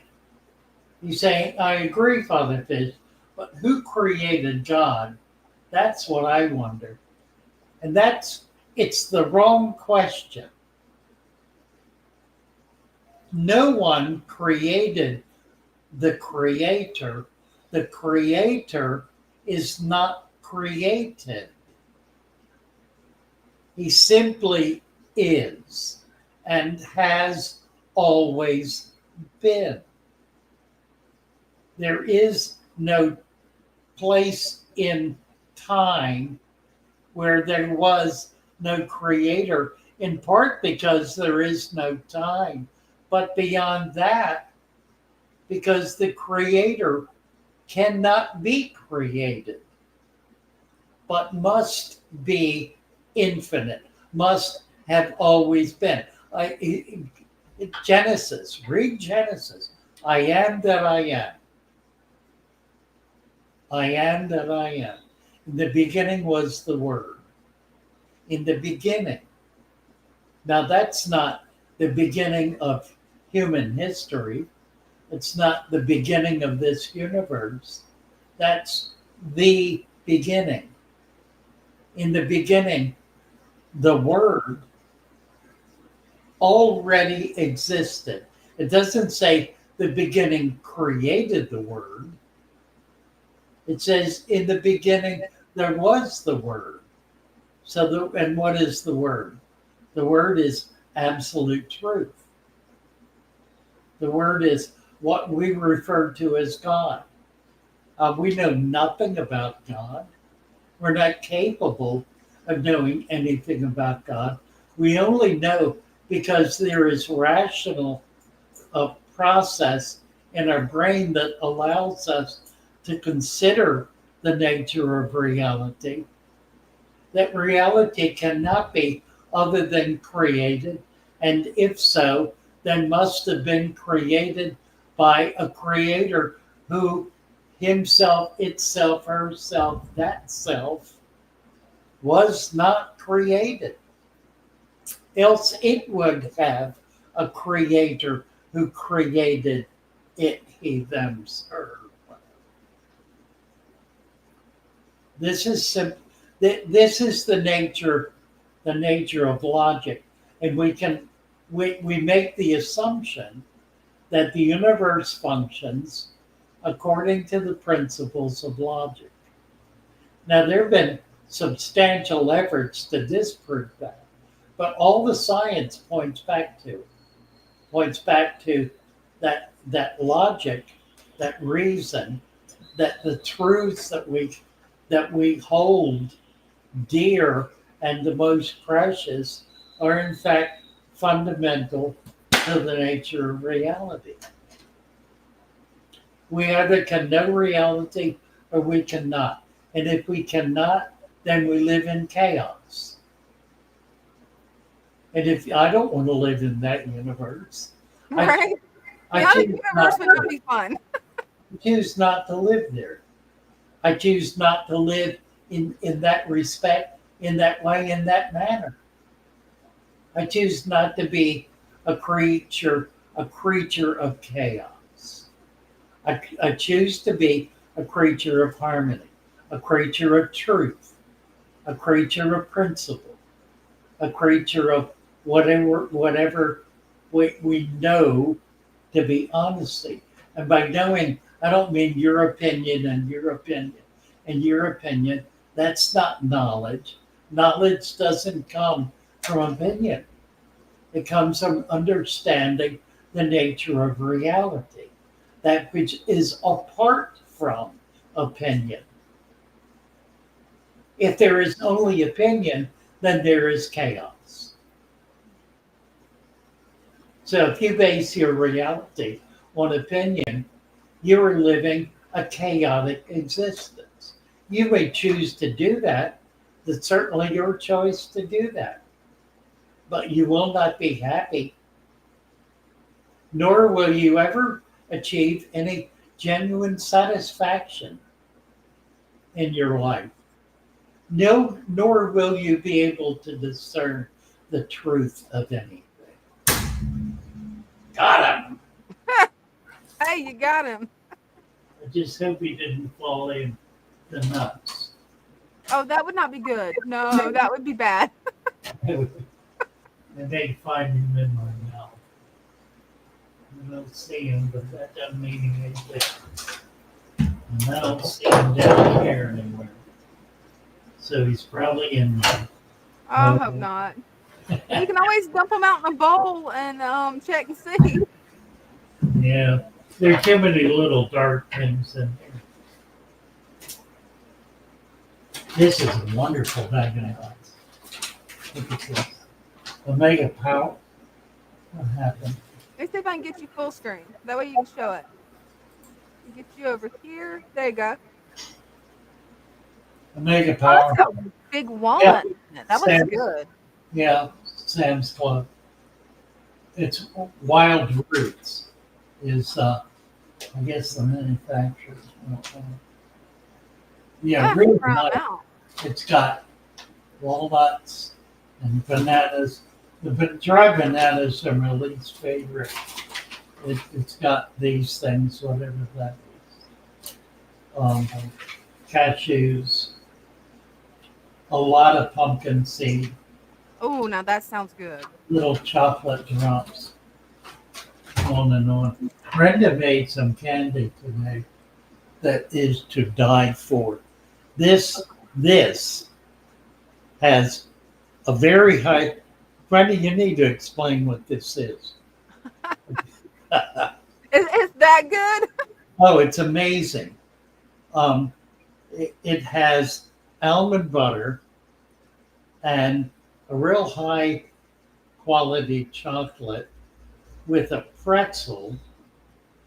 And I don't even know what these creams ribbles are. Oh, that looks delicious. It's wonderful. Amazing.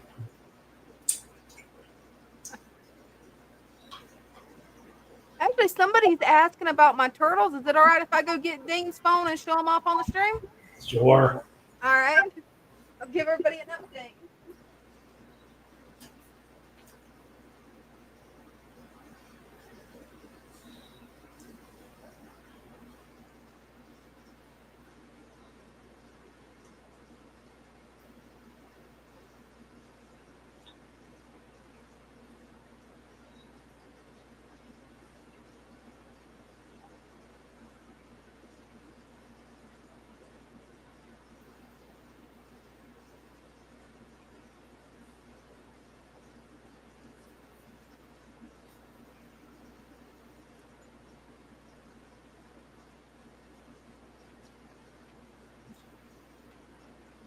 Oh, there we go. Willie Bond said I need one of those really high hats, the Orthodox priests have. The Cardinals, a Cardinals hat. Who created the creator? The creator? The creator created the creator. And who is the creator? The creator is the creator.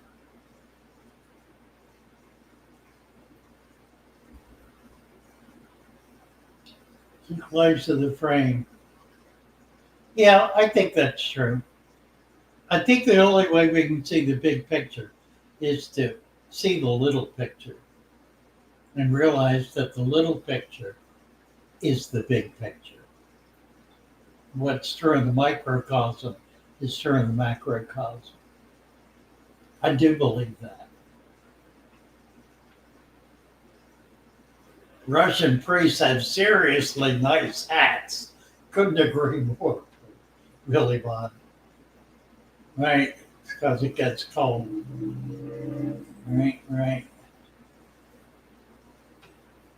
Christopher's McCall's being a butthead. McCalls can be buttheads. I think they typically are.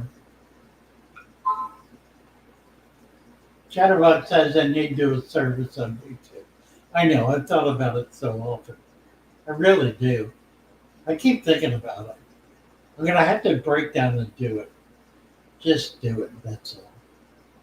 Get out there and start doing it. So you're plugging by a sword. Those two weapons. Laminin. Laminin. Hadn't heard about laminin. Non-locality and entanglement. We're not just one under the stars. Heaven let the day come but one with all of the stars.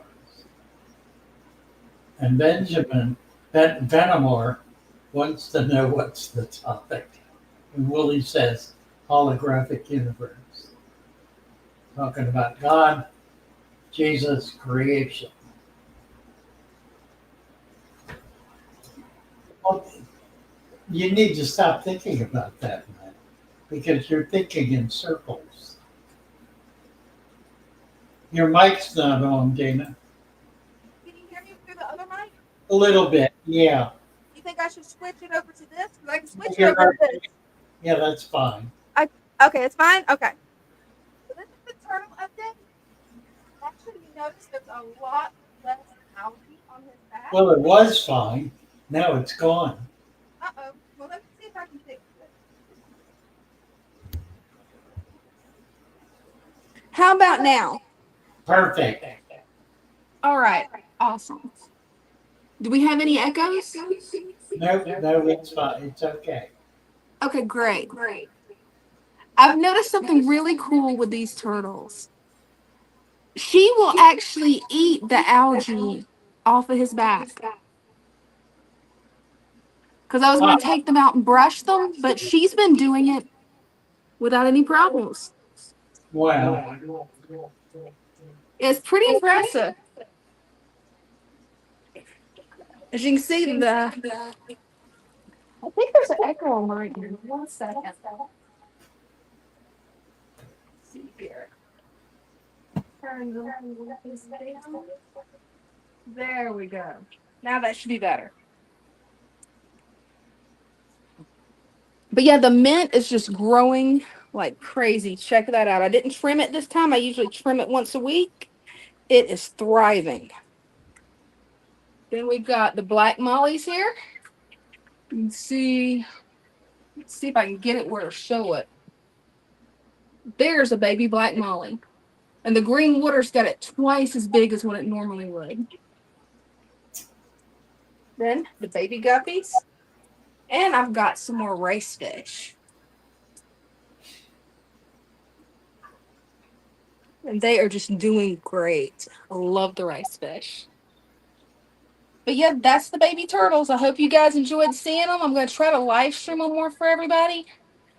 I may have turned my sound down too much because I'm not hearing any talking from my computer. So I may have accidentally muted it. I was trying to just turn it down a little bit. But anyway, thanks, Father Fish, for letting me show off my tanks. These are the baby musk turtles, and these little guys are doing fierce and thriving. Little bitey little guys. Nice. Well, I'll see you guys in a minute. Thanks. Now to get my sound sorted out, because I think I may have muted it. It wasn't supposed to. Okay. It just went down a little bit too far. See if I can find Father Fish. There he is. I'm Yeah. reading through everything. Oh, gotcha. It goes on forever. Yeah, there's a lot of comments tonight. A whole lot. You know, and too much to keep up with. We get down to the bottom here. Where's the bottom? A razorback musk turtle. That'd be cool. I know, they're wonderful.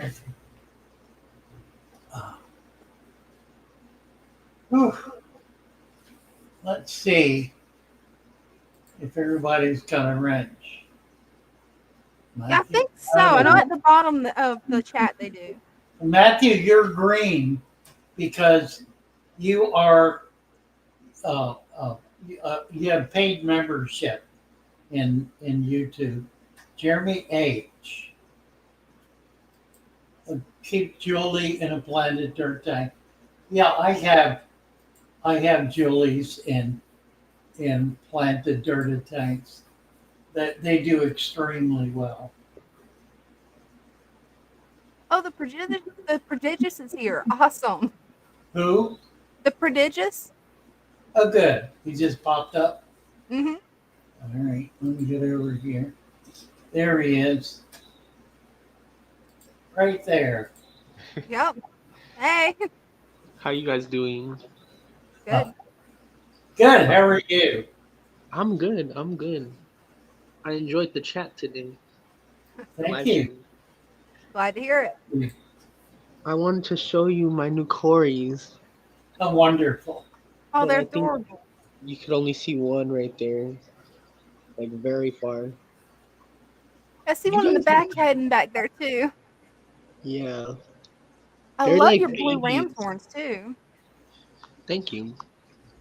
My my loaches, my yo-yo loaches, and my what is he? Striped Raphaels. They keep eating them, Ah, but I got a little bit more plants, as y'all could see. Now it looks like a mess in here. yeah, looks great. It does. And the other day, I seen like little bubbles starting to pop up from the bottom in the Yeah, substrate. I was Mm-hmm. gonna ask you what that was, but I watched one of your videos, and it's apparently it's the nitrogen. it's nitrogen. Yeah, That's not awesome. anything dangerous at all. Okay, well that's cool. Nice. Very Yeah. nice. Oh, I don't know if you Doing can see well them right here. there. Doing well. It's hard to see, but there's one right there. Those neons. Yeah, see them down there. The green Tories. Whole Yeah. hassle of them. Whole hassle of them. Amazing. But yeah, you guys have a good rest of the day, good rest of the week, Okay, and you too, see you Prodigy. Sunday. Nice to see you. Nice to see And you nice to too. see you. Bye bye. Bye, guys. Bye. His tank's coming along great. Love the baby Cory cats. Yeah. I need to work on getting some more Cory cats. They're so much fun. Time is almost up. Where are we at? Yeah, we're down to it here. Yep. It's that time. Yeah. Thank you, guys. Thanks, everybody.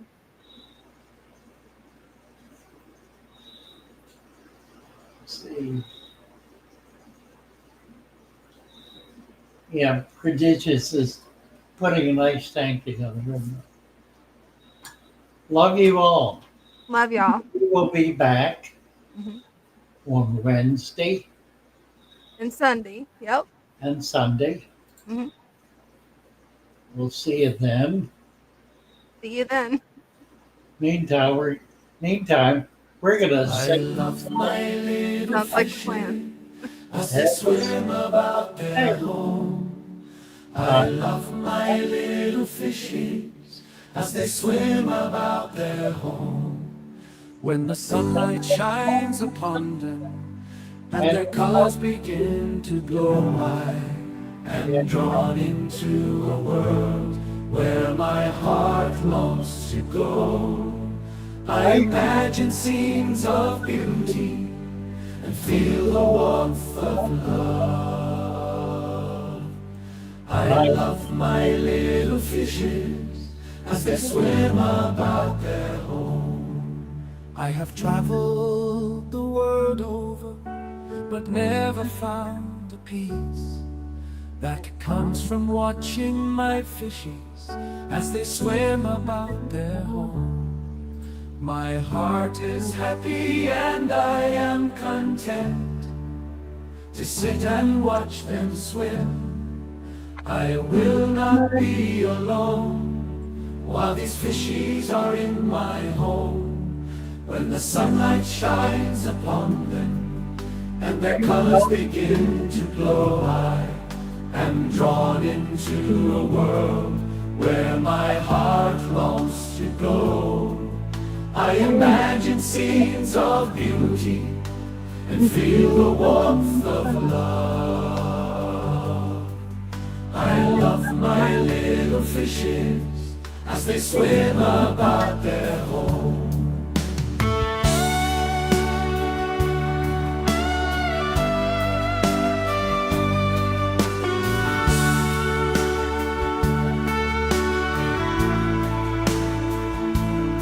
Night, everybody.